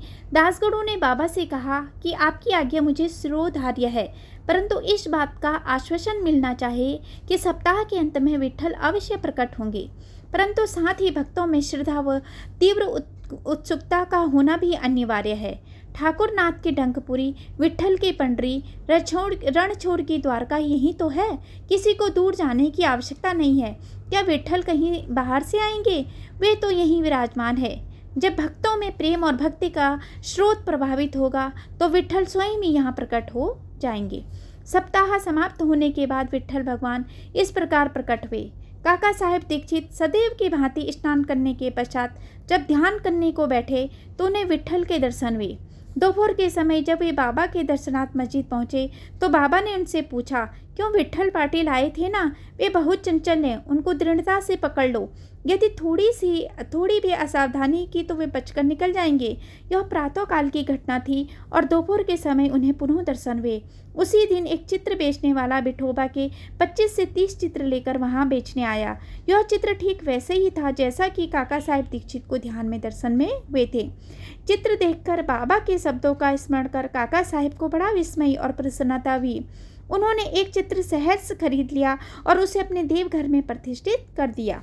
थाना के अवकाश प्राप्त मामलतदार श्री बी देव ने अपने अनुसंधान के द्वारा यह प्रमाणित कर दिया कि शिरडी पंढरपुर की परिधि में आती है। दक्षिण में पंढरपुर श्री कृष्ण का प्रसिद्ध स्थान है अथवा शिरडी ही द्वारका है। साईं लीला पत्रिका भाग 12 अंक 1, 2, 3 के अनुसार द्वारका की एक और व्याख्या सुनने में आई है, जो कि के नारायण अय्यर द्वारा लिखित भारतवर्ष का स्थायी इतिहास में स्कंद पुराण भाग 2 पृष्ठ 90 से उद्धृत की गई है। वह इस प्रकार है। चतुर्वर्णापि वर्गाणां यत्र द्वाराणि सर्वतः अतो द्वारावते युक्ता विद्यभिभस्त तत्त्वादिभिः। जो स्थान चारों वर्णों के लोगों को धर्म, अर्थ, काम और मोक्ष के लिए सुलभ हो, दार्शनिक लोग उसे द्वारका के नाम से पुकारते हैं। शिरडी में बाबा की मस्जिद केवल चारों वर्णों के लिए नहीं, अपितु दलित, अस्पृश्य और भागुजी सिंधे जैसे कोड़ी आदि सबके लिए खुली थी। अथवा शिरडी को द्वारका कहना ही सर्वथा उचित है। भगवंत राव क्षीरसागर की कथा। श्री विठल पूजन में बाबा को कितनी रुचि थी, यह भगवंत राव क्षीरसागर की कथा से स्पष्ट है। भगवंत राव के पिता विठोबा के परम भक्त थे, जो प्रतिवर्ष पंढरपुर वारी लेकर जाते थे। उनके घर में विठोबा की एक मूर्ति थी, जिसकी वे नित्य प्रति पूजा करते थे। उनकी मृत्यु के पश्चात उनके पुत्र भगवंत राव ने वारी, पूजन, श्राद्ध इत्यादि समस्त कर्म करना छोड़ दिया। जब भगवंत राव शिरडी आए तो बाबा उन्हें देखते ही कहने लगे कि इनके पिता मेरे परम मित्र थे, इसी कारण मैंने इन्हें यहाँ बुलाया। इन्होंने कभी नैवेद्य अर्पण नहीं किया तथा मुझे और विठोबा को भूखों मारा है, इसलिए मैंने इन्हें यहाँ आने को प्रेरित किया है। अब मैं इन्हें हठ पूर्वक पूजा में लगा दूंगा। दासगणों का प्रयाग स्नान। गंगा और यमुना नदी के संगम पर प्रयाग प्रसिद्ध पवित्र तीर्थ स्थान है। हिंदुओं की ऐसी भावना है कि वहाँ स्नानादि करने से समस्त पाप नष्ट हो जाते हैं। इसी कारण प्रत्येक पर्व पर सहस्रों भक्तगण वहाँ आते हैं और स्नान का लाभ उठाते हैं। एक बार दासगणों ने भी वहाँ जाकर स्नान करने का निश्चय किया। इस विचार से वे बाबा से आज्ञा लेने उनके पास गए। बाबा ने कहा कि इतनी दूर व्यर्थ भटकने की क्या आवश्यकता है, अपना प्रयाग तो यही है, मुझ पर विश्वास करो। आश्चर्य, महान आश्चर्य। जैसे ही दासगणों बाबा के चरणों पर नत हुए तो बाबा के श्री चरणों से गंगा यमुना की धारा वेग से प्रभावित होने लगी। यह चमत्कार देखकर दासगणों का प्रेम और भक्ति उमड़ पड़ी। आंखों से अश्रुओं की धारा बहने लगी। उन्हें कुछ अंतःस्फूर्ति हुई और उनके मुख से श्री साईं बाबा की स्रोत वाहिनी स्वतः ही प्रभावित होने लगी। श्री साईं बाबा का शिरडी में प्रथम आगमन। श्री साईं बाबा के माता पिता, उनके जन्म और जन्म स्थान का किसी को भी ज्ञात नहीं है। इस संबंध में बहुत छानबीन की गई। बाबा से तथा अन्य लोगों से भी इस विषय में पूछताछ की गई, परंतु कोई संतोषप्रद उत्तर अथवा सूत्र हाथ न लगा। यथार्थ में हम लोग इस विषय में सर्वथा अनभिज्ञ हैं। नामदेव और कबीरदास जी का जन्म अन्य लोगों की भांति नहीं हुआ था। वे बाल रूप में प्रकृति की गोद में पाए गए थे। नामदेव भगीरथी नदी के तीर पर गोनई को और कबीर भगीरथी नदी के तीर पर तमाल को पड़े हुए मिले थे। और ऐसा ही श्री साईं बाबा के संबंध में भी था। वे शिरडी में नीम वृक्ष के तले 16 वर्ष की तरुण अवस्था में स्वयं भक्तों के कल्याणार्थ प्रकट हुए थे। उस समय भी वे पूर्ण ब्रह्मज्ञानी प्रतीत होते थे। स्वप्न में भी उनको किसी लौकिक पदार्थ की इच्छा नहीं थी। उन्होंने माया को ठुकरा दिया और मुक्ति उनके चरणों में लौटती थी। शिरडी ग्राम की एक वृद्ध स्त्री नाना चौबदार की माँ उनने उनका इस प्रकार वर्णन किया। एक तरुण, स्वस्थ, फुर्तीला तथा अति रूपवान बालक सर्वप्रथम नीम वृक्ष के नीचे समाधि में लीन दिखाई पड़ा। सर्दी व गर्मी की उन्हें किंचित मात्र भी चिंता न थी। उन्हें इतनी अल्प आयु में इस प्रकार कठिन तपस्या करते देखकर लोगों को महान आश्चर्य हुआ। दिन में वे किसी से भेंट नहीं करते थे और रात्रि में निर्भय होकर एकांत में घूमते थे। लोग आश्चर्यचकित होकर पूछते फिरते थे कि इस युवक का कहाँ से आगमन हुआ। उनकी बनावट तथा आकृति इतनी सुंदर थी कि एक बार देखने मात्र से लोग आकर्षित हो जाते थे। वे सदा नीम वृक्ष के नीचे बैठे रहते और किसी के द्वार पर न जाते थे। यद्यपि वे देखने में युवक प्रतीत होते थे, परंतु उनका आचरण महात्माओं के सदृश था। वे त्याग और वैराग्य की साक्षात प्रतिमा थी। एक बार एक आश्चर्यजनक घटना हुई। एक भक्त को भगवान खंडोबा का संचार हुआ। लोगों ने शंका निवारणार्थ उनसे प्रश्न किया कि हे देव, कृपया बतलाएं कि ये किस भाग्यशाली पिता की संतान है और उनका कहाँ से आगमन हुआ। भगवान खंडोबा ने एक कुदाली मंगवाई और एक निर्दिष्ट स्थान पर खोदने का संकेत दिया। जब वह स्थान पूर्ण रूप से खोदा गया तो वहाँ एक पत्थर के नीचे ईंटें पाई गई। पत्थर को हटाते ही एक द्वार पर दिखा, जहाँ पर 4 दीप जल रहे थे। उन दरवाजों का मार्ग एक गुफा में जाता था, जहाँ गौमुखी आकार की इमारत, लकड़ी के तख्ते मालाएं आदि दिखाई पड़ी। भगवान विठोबा कहने लगे कि इस युवक ने इस स्थान पर 12 वर्ष तपस्या की है। तब लोग युवक से प्रश्न करने लगे, परंतु उसने यह बात कहकर बात टाल दी कि यह मेरे गुरुदेव की पवित्र भूमि है, अतः मेरा पूज्य स्थान है। तब लोगों ने उस दरवाजे को पूर्ववत बंद कर दिया। जिस प्रकार अश्वत्थ तथा औदुंबर वृक्ष पवित्र माने जाते हैं, उसी प्रकार बाबा ने भी इस नीम वृक्ष को उतना ही पवित्र माना और प्रेम किया। महालसापति तथा शिरडी के अन्य भक्त इस स्थान को बाबा के गुरु का समाधि स्थान मानकर सदैव नमन किया करते थे। 3 वाड़े। नीम वृक्ष के आसपास की भूमि श्री हरि विनायक साठे ने मोल ले ली और उस स्थान पर एक विशाल भवन का निर्माण किया, जिसका नाम साठे वाड़ा रखा गया। बाहर से आने वाले यात्रियों के लिए यह वाड़ा ही एकमात्र विश्राम स्थान था, जहाँ सदैव भीड़ रहा करती थी। नीम वृक्ष के नीचे चारों ओर चबूतरा बनाया गया। सीढ़ियों के नीचे दक्षिण की ओर एक छोटा सा मंदिर है, जहां भक्त लोग चबूतरे के ऊपर उत्तराभिमुख होकर बैठते हैं।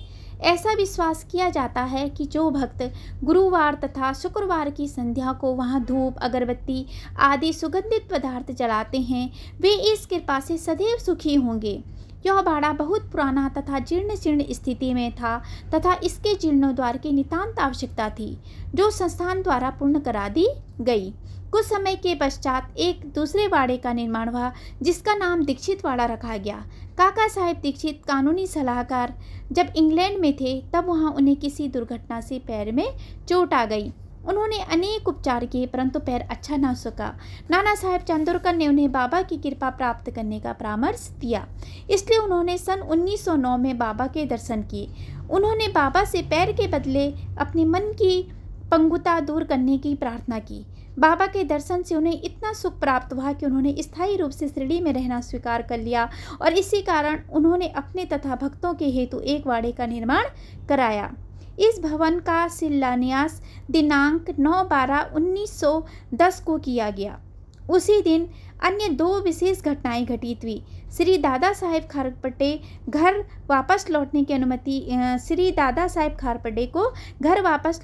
की अनुमति प्राप्त हो गई और चावड़ी में रात्रि की आरती आरंभ हो गई। कुछ समय में वाड़ा पूर्ण रूप से बन गया और रामनवमी 1911 के शुभ अवसर पर उसका यथाविधि उद्घाटन कर दिया गया। इसके बाद एक और वाड़ा मानो एक शाही भवन नागपुर के प्रसिद्ध श्रीमद पुटी ने बनाया। इस भवन के निर्माण में बहुत धनराशि लगाई गई। उनकी समस्त निधि सार्थक हो गई, क्योंकि बाबा का शरीर अब वहीं विश्रांति पा रहा है और फिलहाल वह समाधि मंदिर के नाम से विख्यात है। इस मंदिर के स्थान पर पहले एक बगीचा था, जिसमें बाबा स्वयं पौधों को सींचते और उनकी देखभाल किया करते थे। जहाँ पहले एक छोटी सी कुटी भी नहीं थी, वहाँ 3-3 वाड़ों का निर्माण हो गया। इन सब में साठे वाड़ा पूर्व काल में बहुत उपयोगी था। बगीचे की कथा। वामन तात्या की सहायता से स्वयं बगीचे की देखभाल, शिरडी से श्री साईं बाबा की अस्थायी अनुपस्थिति तथा चांद पाटिल की भारत में पुनः शिरडी लौटना, देवी दास, जानकी दास और गंगागिर की संगति, मोहिनुद्दीन तंबोली के साथ कुश्ती, मस्जिद में निवास, श्री डेंगले व अन्य भक्तों पर प्रेम तथा अन्य घटनाओं का अगले अध्याय में वर्णन किया जाएगा। श्री सद्गुरु साईनाथ अर्पणामस्तु। शुभम भवतु। चौथा अध्याय समाप्त। अध्याय 5। चांद पाटिल की बारात के साथ श्री साईं बाबा का पुनः आगमन, अभिनंदन तथा श्री साईं शब्द से संबोधन, अन्य संतों से भेंट, वेशभूषा व नित्य कार्यक्रम, पादुकाओं की कथा, मोहिनुद्दीन के साथ कुश्ती, मोहिनुद्दीन का जीवन परिवर्तन, जल का तेल में रूपांतर, मिथ्या गुरु जौहर अली। जैसा गत अध्याय में कहा गया है, मैं अब श्री साईं बाबा के शिरडी से अंतर्ध्यान होने के पश्चात उनका शिरडी में पुनः किस प्रकार आगमन हुआ, इसका वर्णन करूंगा। चांद पाटिल के बारात के साथ पुनः आगमन। जिला औरंगाबाद निजाम स्टेट के धूप गांव में चांद पाटिल नामक एक धनवान मुस्लिम रहते थे। जब वे औरंगाबाद को जा रहे थे तो मार्ग में उनकी घोड़ी खो गई। 2 मास तक उन्होंने उसकी खोज में घोर परिश्रम किया, परंतु उसका कहीं पता न चल सका। अंत में वे निराश होकर उसकी जीन को पीठ पर लटकाए औरंगाबाद को लौट रहे थे। तब लगभग 14 मील चलने के पश्चात उन्होंने एक आम्र वृक्ष के नीचे एक फकीर को चिलम तैयार करते देखा, जिसके सिर पर एक टोपी, तन पर कफनी और पास में एक सटका था। फकीर के बुलाने पर चांद पाटिल उनके पास पहुंचे। जीन देखते ही फकीर ने पूछा, यह जीन कैसी? चांद पाटिल ने निराशा के स्वर में कहा, क्या कहूँ, मेरी एक घोड़ी खो गई थी, वह खो गई है और यह उसी की जीन है। फकीर बोले, थोड़ा नाले की ओर तो ढूंढो। चांद पाटिल नाले के समीप गए तो अपनी घोड़ी को वहां चरते देखकर उन्हें महान आश्चर्य हुआ। उन्होंने सोचा कि फकीर कोई सामान्य व्यक्ति नहीं वरन कोई उच्च कोटि का मानव दिखलाई पड़ता है। घोड़ी को साथ लेकर जब वे फकीर के पास लौटकर आए तब तक चिलम भरकर तैयार हो चुकी थी। केवल 2 वस्तुओं की और आवश्यकता रह गई थी, एक तो चिलम सुलगाने के लिए अग्नि और दूसरा साफी को गीला करने के लिए जल। फकीर ने अपना चिमटा भूमि में घुसेड़कर ऊपर खींचा तो उसके साथ ही एक प्रज्वलित अंगार बाहर निकला और वह अंगार चिलम पर रखा गया। फिर फकीर ने सटके से जो ही बलपूर्वक जमीन पर प्रहार किया त्यों ही वहां से पानी निकलने लगा और उसने साफी को भिगोकर चिलम को लपेट लिया। इस प्रकार सब प्रबंध कर फकीर ने चिलम पी और तत्पश्चात चांद पाटिल को भी दी। यह सब चमत्कार देखकर चांद पाटिल को बड़ा विस्मय हुआ। चांद पाटिल ने फकीर से अपने घर चलने का आग्रह किया। दूसरे दिन चांद पाटिल के साथ फकीर उनके घर चला गया और वहां कुछ समय तक रहा। पाटिल धूप गांव का अधिकारी था। उसके घर पर अपने साले के लड़के के विवाह होने वाला था और बारात शिरडी को जाने वाली थी, इसलिए चांद पाटिल शिरडी को प्रस्थान करने का पूर्ण प्रबंध करने लगा। फकीर भी बारात के साथ ही गया।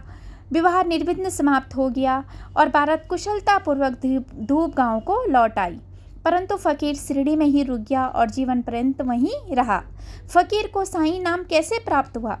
जब बारात शिरडी पहुंची तो खंडोबा के मंदिर के समीप मालसापति के खेत में एक वृक्ष के नीचे ठहराई गई। खंडोबा के मंदिर के सामने ही सब बैलगाड़ियां खोल दी गई और बारात के सब लोग एक एक करके नीचे उतरने लगे। तरुण फकीर को उतरते देख मालसापति जी ने आओ साईं कहकर उनका अभिनंदन किया तथा अन्य उपस्थित लोगों ने भी साईं शब्द से ही संबोधित कर उनका आदर किया। इसके पश्चात वे साईं नाम से ही प्रसिद्ध हो गए। अन्य संतों से संपर्क। शिरडी आने पर श्री साईं बाबा मस्जिद में निवास करने लगे। बाबा के शिरडी में आने के पूर्व देवीदास नाम के एक संत अनेक वर्षों से वहाँ रहते थे। बाबा को वे बहुत प्रिय थे। वे उनके साथ कभी हनुमान मंदिर में और कभी चावड़ी में रहते थे। कुछ समय के पश्चात जानकीदास नाम के एक संत का भी शिरडी में आगमन हुआ। अब बाबा जानकीदास से वार्तालाप करने में अपना बहुत सा समय व्यतीत करने लगे। जानकीदास भी कभी कभी बाबा के स्थान पर चले आया करते थे और पुणा तंपे के श्री गंगागिर नामक एक पारिवारिक वैश्य संत भी बहुधा बाबा के पास आया जाया करते थे। जब प्रथम बार उन्होंने श्री साईं बाबा को बगीचा सींचने के लिए पानी ढोते देखा तो उन्हें बड़ा अचंभा हुआ। वे स्पष्ट शब्दों में कहने लगे कि शिरडी परम भाग्यशालिनी है, जहाँ एक अमूल्य हीरा है। जिन्हें तुम इस प्रकार परिश्रम करते हुए देख रहे हो वह कोई सामान्य पुरुष नहीं है, अपितु यह भूमि बहुत भाग्यशालिनी तथा महान पुण्य भूमि है। इसी कारण इसे यह रत्न प्राप्त हुआ है। इसी प्रकार श्री अक्कलकोट महाराज के एक प्रसिद्ध शिष्य संत आनंदनाथ यवला मठ जो कुछ शिरडी निवासियों के साथ शिरडी पधारे, उन्होंने भी स्पष्ट कहा कि यद्यपि बाह्य दृष्टि से ये साधारण व्यक्ति जैसे प्रतीत होते हैं, परंतु ये सचमुच असाधारण व्यक्ति हैं। इसका तुम लोगों को भविष्य में अनुभव होगा। ऐसा कहकर वे यवला को लौट गए। यह उस समय की बात है जब शिरडी बहुत ही साधारण सा गांव था और साईं बाबा छोटी उम्र के थे। बाबा का रहन सहन व नित्य कार्यक्रम। तरुण अवस्था में श्री साईं बाबा ने अपने केस कभी नहीं कटाए और वे सदैव एक पहलवान की तरह रहते थे। जब वे रहता जाते जो कि शिरडी से 3 मील दूर है तो वहाँ से वे गेंदा, जई और जूही के पौधे मोल ले आया करते थे। वे उन्हें स्वच्छ करके उत्तम भूमि देखकर लगा देते और स्वयं सींचते थे। वामन तात्या नाम के एक भक्त इन्हें नित्य प्रति 2 मिट्टी के घड़े दिया करते थे। इन घड़ों द्वारा बाबा स्वयं ही पौधों में पानी डाला करते थे। ऐसे ही घड़े वहाँ रखते वैसे ही वे फूट जाया करते थे, क्योंकि वे बिना तपाए और कच्ची मिट्टी के बने रहते थे। दूसरे दिन तात्या उन्हें फिर 2 नए घड़े दिया करते थे। यह कार्यक्रम 3 वर्षों तक चला और श्री साईं बाबा के कठोर परिश्रम तथा प्रयत्न से वहाँ फूलों की एक सुंदर फुलवारी बन गई। आजकल इसी स्थान पर बाबा के समाधि मंदिर की भव्य इमारत शोभायमान है, जहाँ सैकड़ों भक्त आते जाते रहते हैं। नीम वृक्ष के नीचे पादुकाओं की कथा। श्री अक्कलकोट महाराज के एक भक्त, जिनका नाम भाई कृष्ण जी अली बाकर था, उनके चित्र का नित्य प्रति पूजन किया करते थे। एक समय उन्होंने अक्कलकोट सोलापुर जिला जाकर महाराज की पादुकाओं का दर्शन एवं पूजन करने का निश्चय किया, परंतु प्रस्थान करने से पूर्व अक्कलकोट महाराज ने स्वप्न में दर्शन देकर उनसे कहा कि आजकल शिरडी में ही मेरा विश्राम स्थल है और तुम वहीं जाकर मेरा पूजन करो। इसलिए भाई ने अपने कार्यक्रम में परिवर्तन कर शिरडी आकर श्री साईं बाबा की पूजा की। वे आनंदपूर्वक शिरडी में 6 मास रहे और इस स्वप्न की स्मृति स्वरूप उन्होंने पादुकाएं बनवाई। शक संवत 1834 में श्रावण में शुभ दिन देखकर नीम वृक्ष के नीचे वे पादुकाएं स्थापित कर दी। दादा केलकर तथा उपासनी महाराज ने यथाविधि स्थापना उत्सव संपन्न किया। एक दीक्षित ब्राह्मण पूजन के लिए नियुक्त कर दिया गया और प्रबंध का कार्य एक भक्त सगुण मेरू नायक को सौंपा गया। कथा का पूर्ण विवरण। थाने के सेवानिवृत्त मामलतदार श्री बी देव, जो श्री साईं बाबा के एक परम भक्त थे, उन्होंने सगुण मेरू नायक और गोविंद कमलाकर दीक्षित से इस विषय में पूछताछ की। पादुकाओं का पूर्ण विवरण श्री साईं लीला भाग 11 संख्या 1 पृष्ठ 25 में प्रकाशित हुआ है, जो निम्नलिखित है। शक 1834 सन 1912 में बम्बई के एक भक्त डॉक्टर रामराव कोठारे बाबा के दर्शनार्थ शिरडी आए। उनका कंपाउंडर और उनके एक मित्र भाई कृष्ण जी अलीबाकर भी उनके साथ में थे, जो कंपाउंडर और भाइयों की सगुण मेरू नायक तथा जी के दीक्षित से घनिष्ठ दोस्ती हो गई। अन्य विषयों पर चर्चा करते समय इन लोगों को विचार आया कि श्री साईं बाबा के शिरडी में प्रथम आगमन तथा पवित्र नीम वृक्ष के नीचे निवास करने की ऐतिहासिक स्मृति के उपलक्ष्य में क्यों न पादुकाएं स्थापित की जाए। जब पादुकाओं के निर्माण पर विचार विमर्श होने लगा, तब भाई के मित्र कंपाउंडर ने कहा कि यदि यह बात मेरे स्वामी कोठारे को विदित हो जाए तो वे इस कार्य के निमित्त अति सुंदर पादुकाएं बनवा देंगे। उन्होंने शिरडी आकर पादुकाओं की रूपरेखा बनाई तथा इस विषय में उपासनी महाराज से भी खंडोबा के मंदिर में भेंट की। उपासनी महाराज ने उसमें बहुत सुधार किए और कमल फूल आदि खींच दिए तथा नीचे लिखा श्लोक भी रचा, जो नीम वृक्ष के महात्म्य व बाबा की योग शक्ति का द्योतक था, जो इस प्रकार है। सदा नीम वृक्षस्य मूलाधिवासात् सुधास्त्रविणं तिक्प मम्य प्रियं तं तरुं कल्पवृक्षाधिकं साधयन्तं नमाम्यीश्वरं सद्गुरुं साईनाथम। अर्थात मैं भगवान साईनाथ को नमन करता हूँ, जिसका सानिध्य पाकर नीम वृक्ष कटु तथा अप्रिय होते हुए भी अमृत वर्षा करता है। इस वृक्ष का रस अमृतपान कहलाता है। इसमें अनेक व्याधियों से मुक्त होने के गुण होने के कारण इसे कल्प वृक्ष से भी श्रेष्ठ कहा गया है। उपासनी महाराज का विचार सर्वमान्य हुआ और कार्य रूप में भी परिणित हुआ। पादुकाएं बंबई में तैयार कराई गई और कंपाउंडर के हाथों शिरडी भेज दी गई। बाबा की आज्ञा अनुसार इसकी स्थापना श्रावण की पूर्णिमा के दिन की गई। इस दिन प्रातःकाल 11 बजे जी के दीक्षित उन्हें अपने मस्तक पर धारण कर खंडोबा के मंदिर से समारोह में और धूमधाम के साथ द्वारका माई में लाए। बाबा ने पादुकाएं स्पर्श कर कहा कि ये भगवान के श्री चरण हैं, इनकी नीम वृक्ष के नीचे स्थापना कर दो। इसके एक दिन पूर्व ही बंबई के एक पारसी भक्त पास्ता सेठ ने 25 रुपयों का मनी ऑर्डर किया। बाबा ने ये रुपये पादुकाओं की स्थापना के निमित्त दे दिए। स्थापना में कुल 100 रुपये व्यय हुए। जिनमें 75 रुपये चंदे द्वारा एकत्रित हुए। प्रथम 5 वर्षों तक डॉक्टर कोठारे दीपक के निमित्त 2 रुपये मासिक भेजते रहे। उन्होंने पादुकाओं के चारों ओर लगाने के लिए एक लोहे की छड़ भी भेजी। स्टेशन से छड़ें ढोने और छप्पर बनाने का खर्च 7 रुपये 8 आने सगुण मेरू नायक ने दिए। आजकल जाखड़ी नाना पुजारी पूजन करते हैं और सगुण मेरू नायक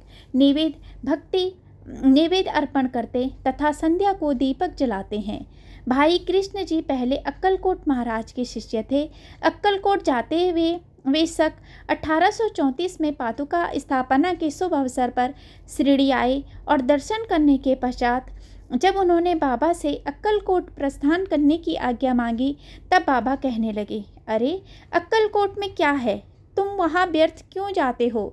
वहाँ के महाराज तो यही स्वयं मैं हूँ। यह सुनकर भाई ने अक्कलकोट जाने का विचार त्याग दिया।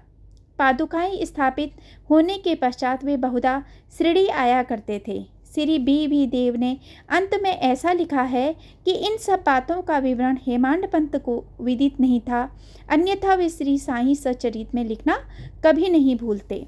मोहिनुद्दीन तंबोली के साथ कुश्ती और जीवन परिवर्तन। शिरडी में एक पहलवान था जिसका नाम मोहिनुद्दीन तंबोली था। बाबा का उससे किसी विषय पर मतभेद हो गया, फलस्वरूप दोनों में कुश्ती हुई और बाबा हार गए। इसके पश्चात बाबा ने अपनी पोशाक और रहन सहन में परिवर्तन कर दिया। वे कफनी पहनते, लंगोट बांधते और एक कपड़े से सिर ढकते थे।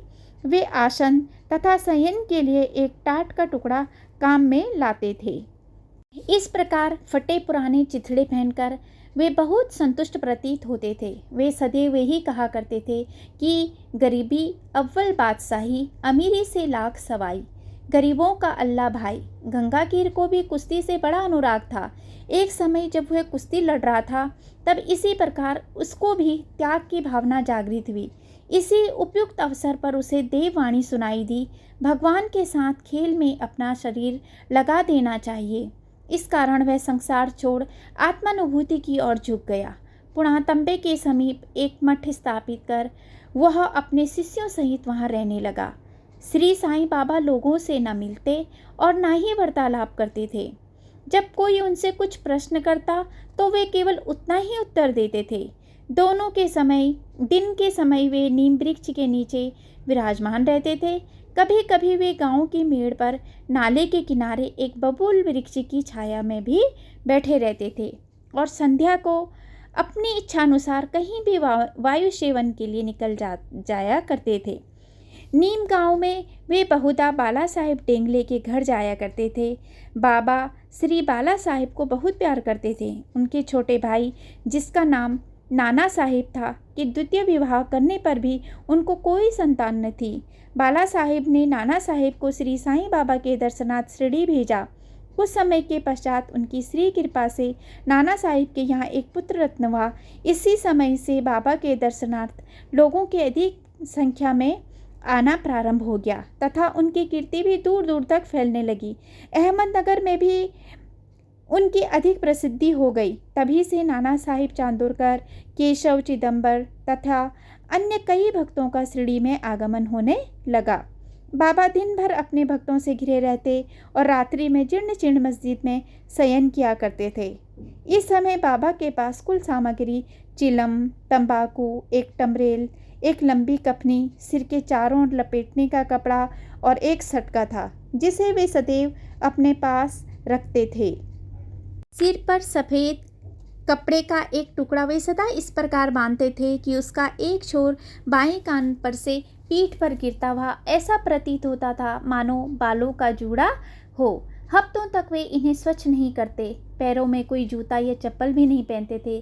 केवल एक टाट का टुकड़ा ही अधिकांश दिन में उनके आसन का काम देता था। वे एक कौपिन धारण करते और सर्दी से बचने के लिए दक्षिण मुखी मुख हो धुनी तपते थे।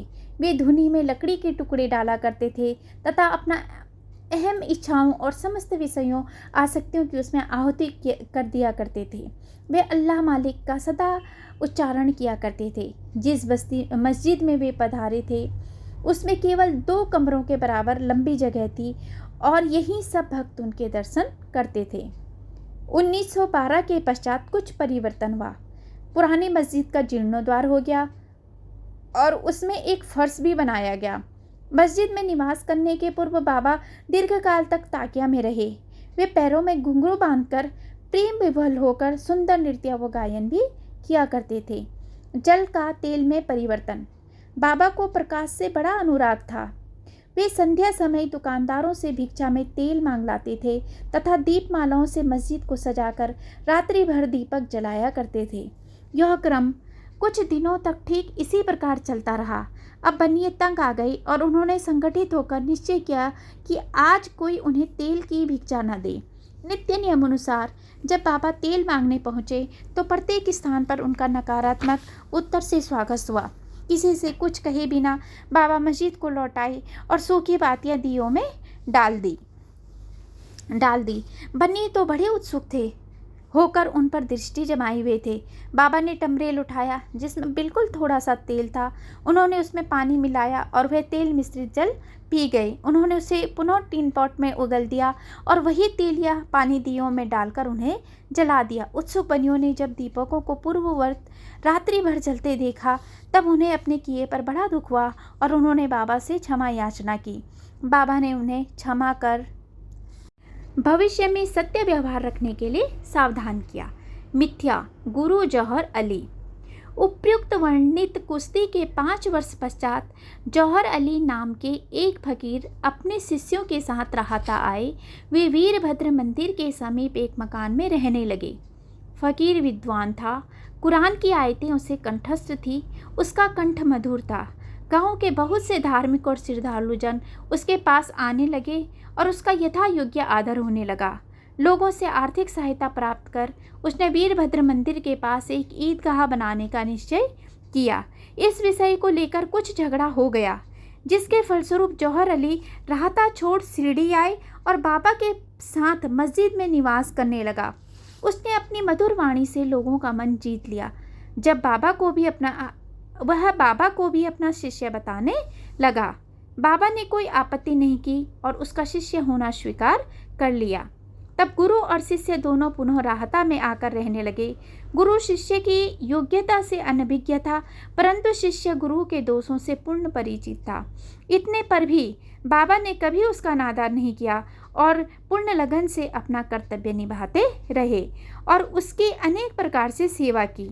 वे दोनों कभी कभी शिरडी भी आया करते थे, परंतु मुख्य निवास राहता में ही था। श्री बाबा के प्रेमी भक्तों को उनका दूर राहता में रहना अच्छा नहीं लगता था, इसलिए वे सब मिलकर बाबा को शिरडी वापस लाने के लिए गए। इन लोगों की ईदगाह के समीप बाबा से भेंट हुई और उन्हें अपने आगमन का हेतु बतलाया। बाबा ने उन लोगों को समझाया कि फ़कीर के आने के पूर्व ही आप लोग शिरडी लौट जाएं। इस प्रकार वार्तालाप हो ही रहा था कि इतने में फ़कीर आ पहुंचा। इस प्रकार अपने शिष्य को वहां से ले जाने का कुप्रयत्न करते देख वह बहुत क्रोधित हुआ। कुछ वाद विवाद के पश्चात स्थिति में परिवर्तन हो गया और अंत में यह निर्णय हुआ कि फ़कीर व शिष्य दोनों ही शिरडी में निवास करें और इसीलिए वे शिरडी में आकर रहने लगे। कुछ दिनों के बाद देवीदास ने गुरु की परीक्षा की और उसमें कुछ कमी पाई। चांद पाटिल की बारात के साथ जब बाबा शिरडी में आए थे, उनसे 12 वर्ष पूर्व देवीदास लगभग 10 या 11 उम्र की अवस्था में शिरडी आए थे और हनुमान मंदिर में रहते थे। देवीदास सुडौल, सुंदर आकृति तथा तीक्ष्ण बुद्धि के थे। वे त्याग की साक्षात मूर्ति तथा अज्ञात ज्ञानी थे। बहुत से सज्जन जैसे तात्यकोते, काशीनाथ व अन्य लोग उन्हें अपना गुरु सम्मान मानते थे। लोग जौहर अली को उनके सम्मुख लाए।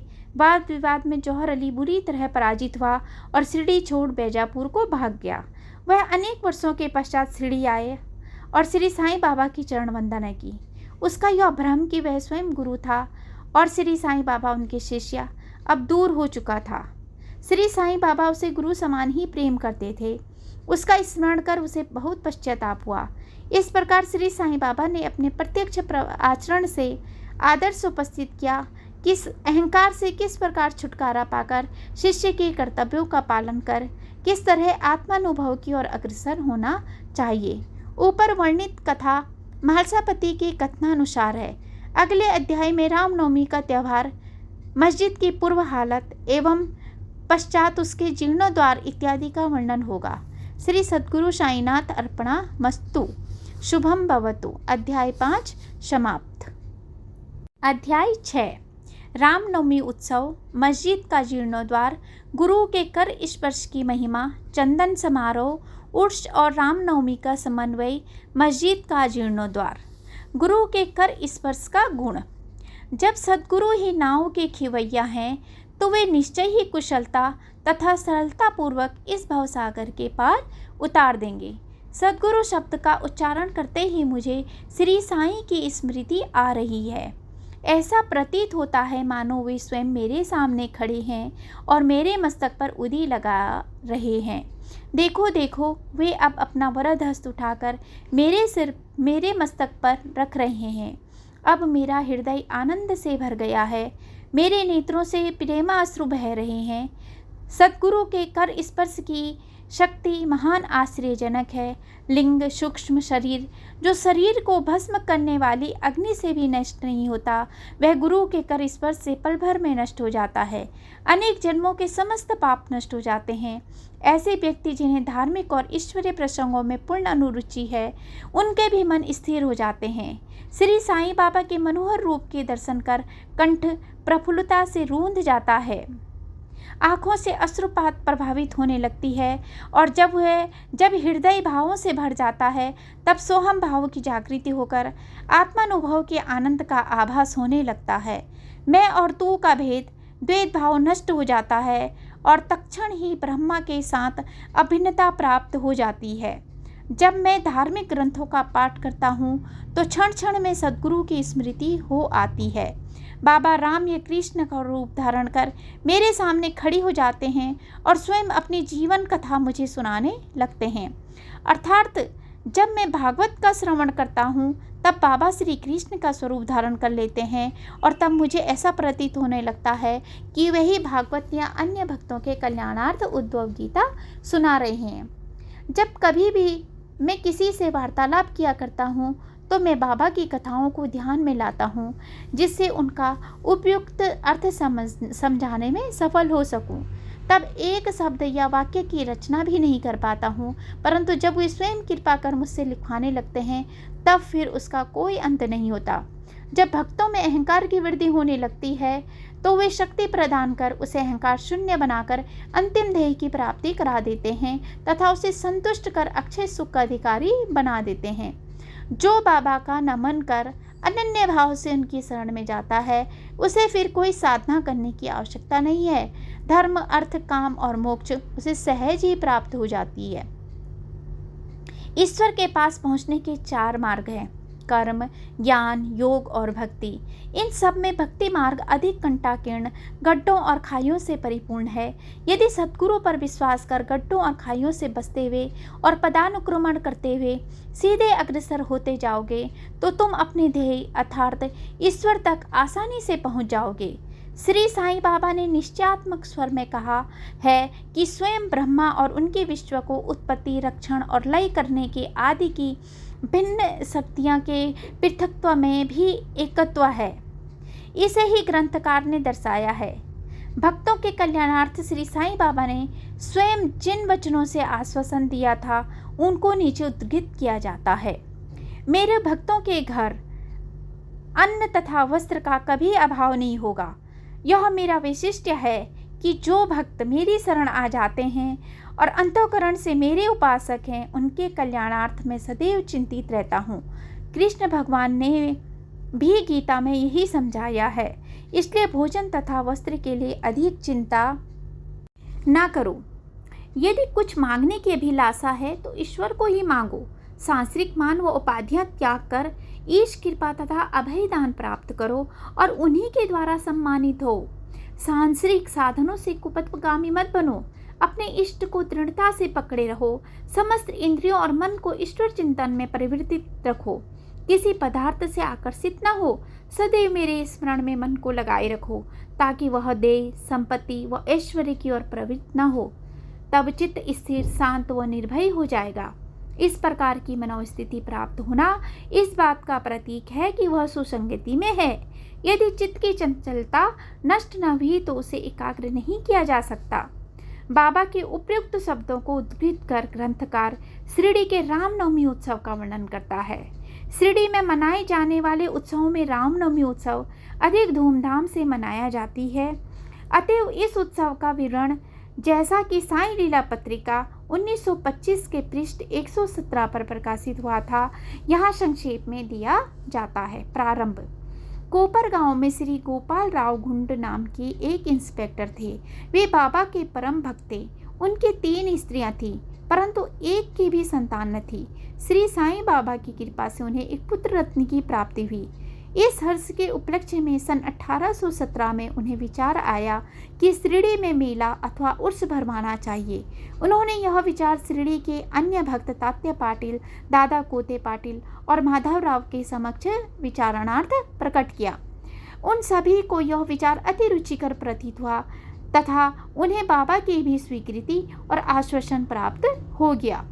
उर्स भरने के लिए सरकारी आज्ञा आवश्यक थी, इसीलिए एक प्रार्थना पत्र कलेक्टर के पास भेजा गया, परंतु ग्राम कुलकर्णी पटवारी की आपत्ति उठाने के कारण स्वीकृति प्राप्त न हो सकी। परंतु बाबा का आश्वासन तो प्राप्त हो ही चुका था, अतः पुनः प्रयत्न करने पर स्वीकृति प्राप्त हो गई। बाबा की अनुमति से रामनवमी के दिन उर्स भरना निश्चित हुआ।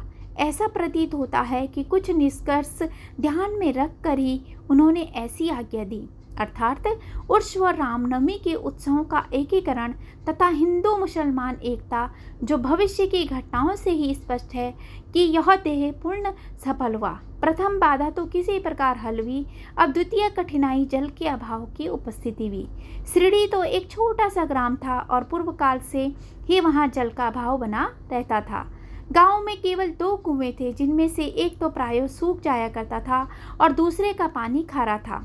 बाबा ने उसमें फूल डालकर उसके खारे जल को मीठा बना दिया, लेकिन एक कुएं का जल कितने लोगों को प्राप्त हो सकता था। इसीलिए तात्या पाटिल ने बाहर से जल मंगवाने का प्रबंध किया। लकड़ी व बांसों की कच्ची दुकानें बनाई गई तथा कुश्तियों का भी आयोजन किया गया। गोपाल राव गुंड के एक मित्र दामू अन्ना कासार अहमदनगर में रहते थे। वे भी संतानहीन होने के कारण दुखी थे। श्री साईं बाबा की कृपा से उन्हें भी एक पुत्र रत्न की प्राप्ति हुई थी। श्री गुंड ने उनसे एक ध्वज देने को कहा।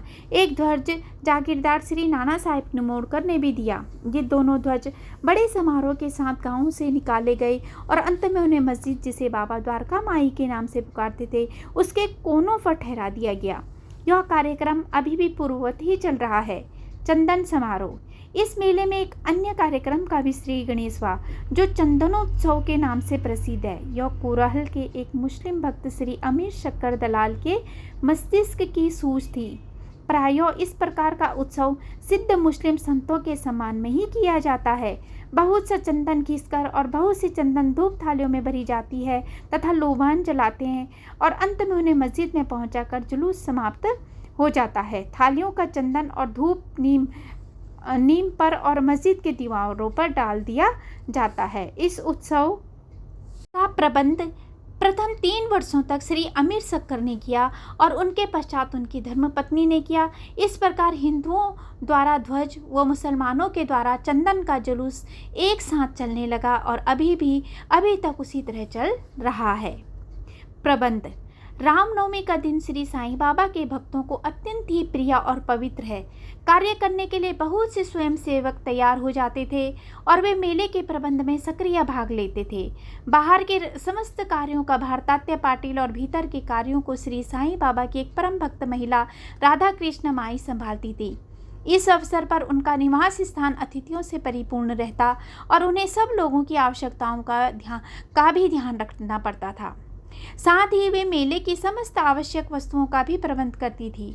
दूसरा कार्य जो वे स्वयं खुशी से किया करती थी वह था मस्जिद की सफाई करना, चूना पोतना आदि। मस्जिद की फर्श तथा दीवारें निरंतर धूनी जलने के कारण काली पड़ गई थी।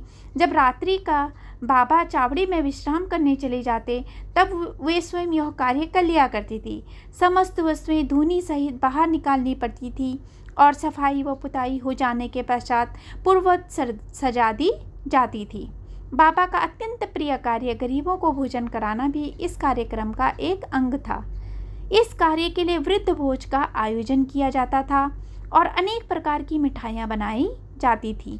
यह सब कार्य राधा कृष्ण माई के निवास स्थान पर ही होता था। बहुत से धनाढ्य व श्रीमंत भक्त इस कार्य में आर्थिक लाभ सहायता पहुंचाते थे। उर्स का रामनवमी के त्यौहार में समन्वय सब कार्यक्रम इसी तरह उत्तम प्रकार से चलता रहा और मेले का महत्व सने सने बढ़ता ही गया। सन 1911 में एक परिवर्तन हुआ। एक भक्त कृष्ण राव जोगेश्वर भीष्म श्री साईं सगुणोपासना के लेखक अमरावती के दादा साहेब खारपटे के साथ मेले के एक दिन पूर्व शिरडी के दीक्षित वाड़े में ठहरे। जब वे दालान में लेटे हुए विश्राम कर रहे थे तब उन्हें एक कल्पना सूझी। इसी समय श्री लक्ष्मण राव उपनाम काका महाजनी पूजन सामग्री लेकर मस्जिद की ओर जा रहे थे।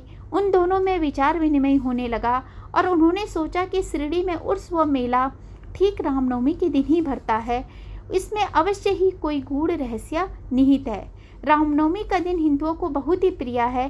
कितना अच्छा हो यदि रामनवमी उत्सव अर्थात श्री राम का जन्म दिवस का भी श्री गणेश कर दिया जाए। काका महाजनी को यह विचार रुचिकर प्रतीत हुआ।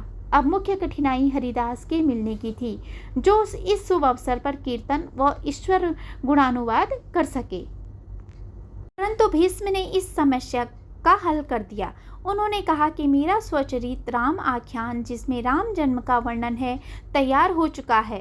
मैं उसका ही कीर्तन करूंगा और तुम हारमोनियम पर साथ करना तथा राधा कृष्ण माई सुंठवाणा सोट और शक्कर मिश्रित चूर्ण तैयार कर देगी। तब वे दोनों शीघ्र ही बाबा की स्वीकृति प्राप्त करने हेतु मस्जिद को गए। बाबा तो अंतर्यामी थे, उन्हें तो सब ज्ञान था कि वाड़े में क्या क्या हो रहा है। बाबा ने महाजनी से प्रश्न किया कि वहाँ क्या चल रहा था। इस आकस्मिक प्रश्न से महाजनी घबरा गई और बाबा के शब्दों का अभिप्राय न समझ सकने के कारण वे स्तब्ध होकर खड़े रह गई। तब बाबा ने भीष्म से पूछा कि क्या बात है।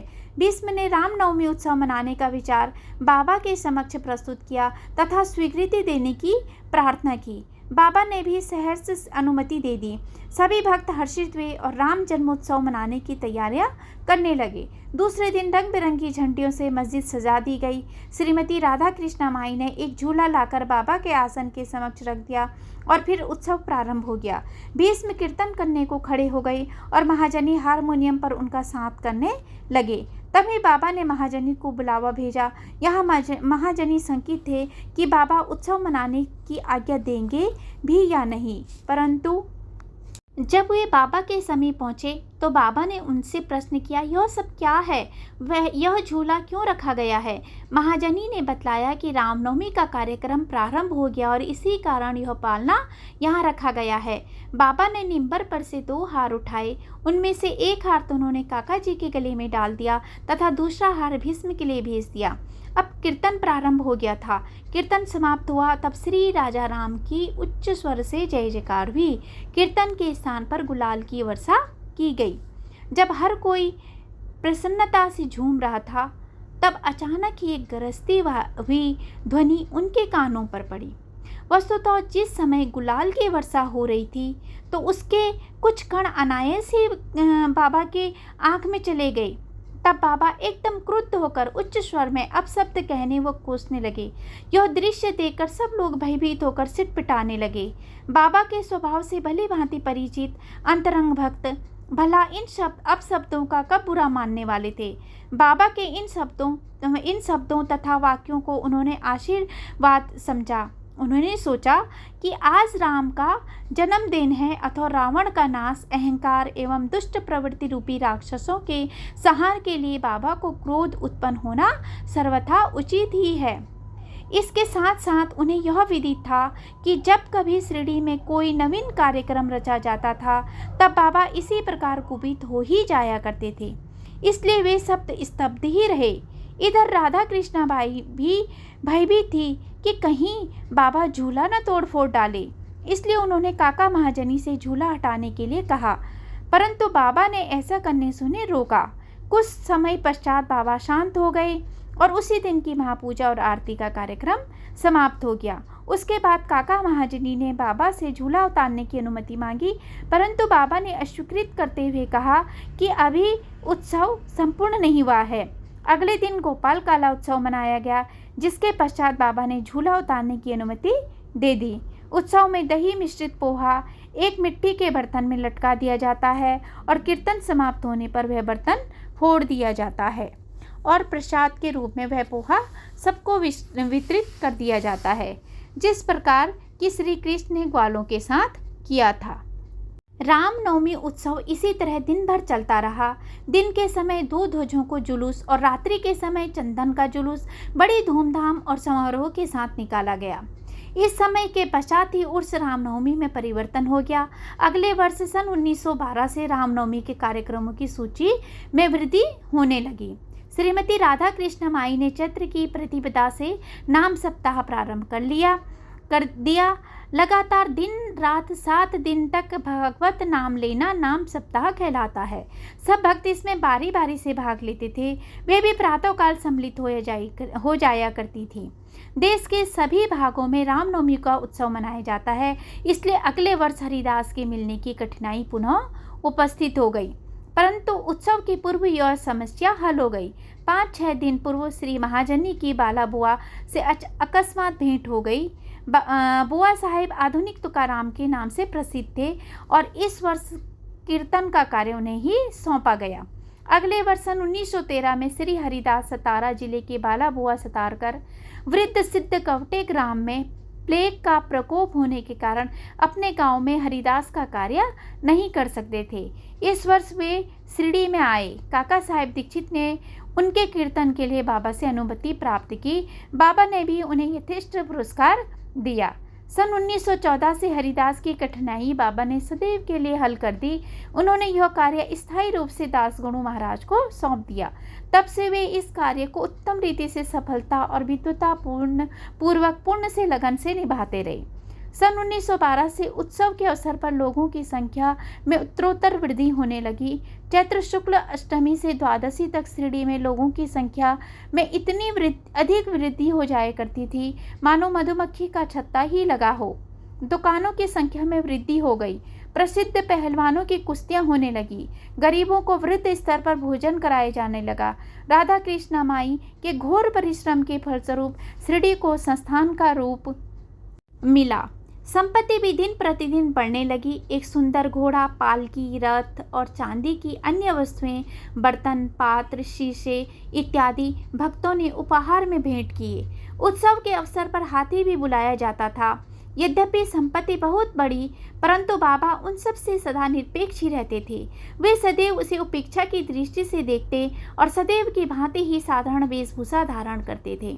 यह ध्यान देने योग्य है कि जुलूस तथा उत्सव में हिंदू और मुसलमान दोनों ही साथ साथ कार्य करते थे, परंतु आज तक न उनमें कोई विवाद हुआ और न कोई मतभेद ही। पहले तो लोगों की संख्या 5 से 7 हजार के लगभग होती थी, परंतु किसी वर्ष तो यह संख्या 75 हजार तक पहुंच जाती थी। फिर भी न कभी कोई बीमारी फैली और न कोई दंगा हुआ। मस्जिद का जीर्णोद्धार। जिस प्रकार उर्स या मेला लगाने का विचार प्रथमतः श्री गोपाल कुंड को आया था, उसी प्रकार मस्जिद के जीर्णोद्धार का विचार भी प्रथमतः उन्हें ही आया। उन्होंने इस कार्य के निमित्त पत्थर एकत्रित कर उन्हें वर्गाकार करवाया, परंतु इस कार्य का श्रेय उन्हें प्राप्त नहीं होना था। यह सुयश तो नाना साहिब चंदोरकर के लिए सुरक्षित था और फर्श का कार्य काका साहेब दीक्षित के लिए।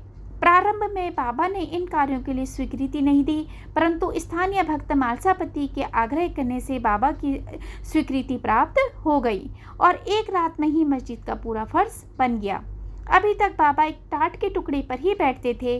अब उस टाट के टुकड़े को वहां से हटाकर उसके स्थान पर एक छोटी सी गद्दी बिछा दी गई। सन 1911 में सभा मंडप भी घोर परिश्रम के उपरांत ठीक हो गया। मस्जिद का आंगन बहुत छोटा तथा असुविधाजनक था। काका साहेब दीक्षित आंगन को बढ़ाकर उसके ऊपर छप्पर बनवाना चाहते थे। यथेष्ट द्रव्य राशि देकर उन्होंने लोहे के खंभे, बल्लियां व कैंचियां मोल ली और कार्य भी प्रारंभ हो गया। दिन रात परिश्रम कर भक्तों ने लोहे के खंभे जमीन में गाड़े। जब दूसरे दिन बाबा चावड़ी से लौटे, उन्होंने उन खंभों को उखाड़कर फेंक दिया और अति क्रोधित हो गए। वे एक हाथ से खंभा पकड़कर उसे उखाड़ने लगे और दूसरे हाथ से उन्होंने तात्या का साफा उतार लिया और उसमें आग लगाकर गड्ढे में फेंक दिया। बाबा के नेत्र जलते हुए अंगारे के समान सदृश लाल हो गए। किसी को भी उनकी ओर आंख उठाकर देखने का साहस नहीं होता था। सभी बुरी तरह भयभीत होकर विचलित होने लगे कि अब क्या होगा। भागूजी सिंधे, बाबा के कोड़ी भक्त, कुछ साहस कर आगे बढ़े, पर बाबा ने उन्हें धक्का देकर पीछे धकेल दिया। माधवराव की भी वही गति हुई। बाबा उनके ऊपर भी ईंट के ढेले फेंकने लगे। जो भी उन्हें शांत करने गया उसकी वही दशा हुई। कुछ समय के पश्चात क्रोध शांत होने पर बाबा ने एक दुकानदार को बुलाया और एक जरीदार साफा खरीदकर अपने हाथों से उसे तात्या के सिर पर बांधने लगे, जैसे उन्हें विशेष सम्मान दिया गया हो। यह विचित्र व्यवहार देखकर भक्तों को आश्चर्य हुआ। वे समझ नहीं पा रहे थे कि किस अज्ञात कारण से बाबा इतने क्रोधित हुए।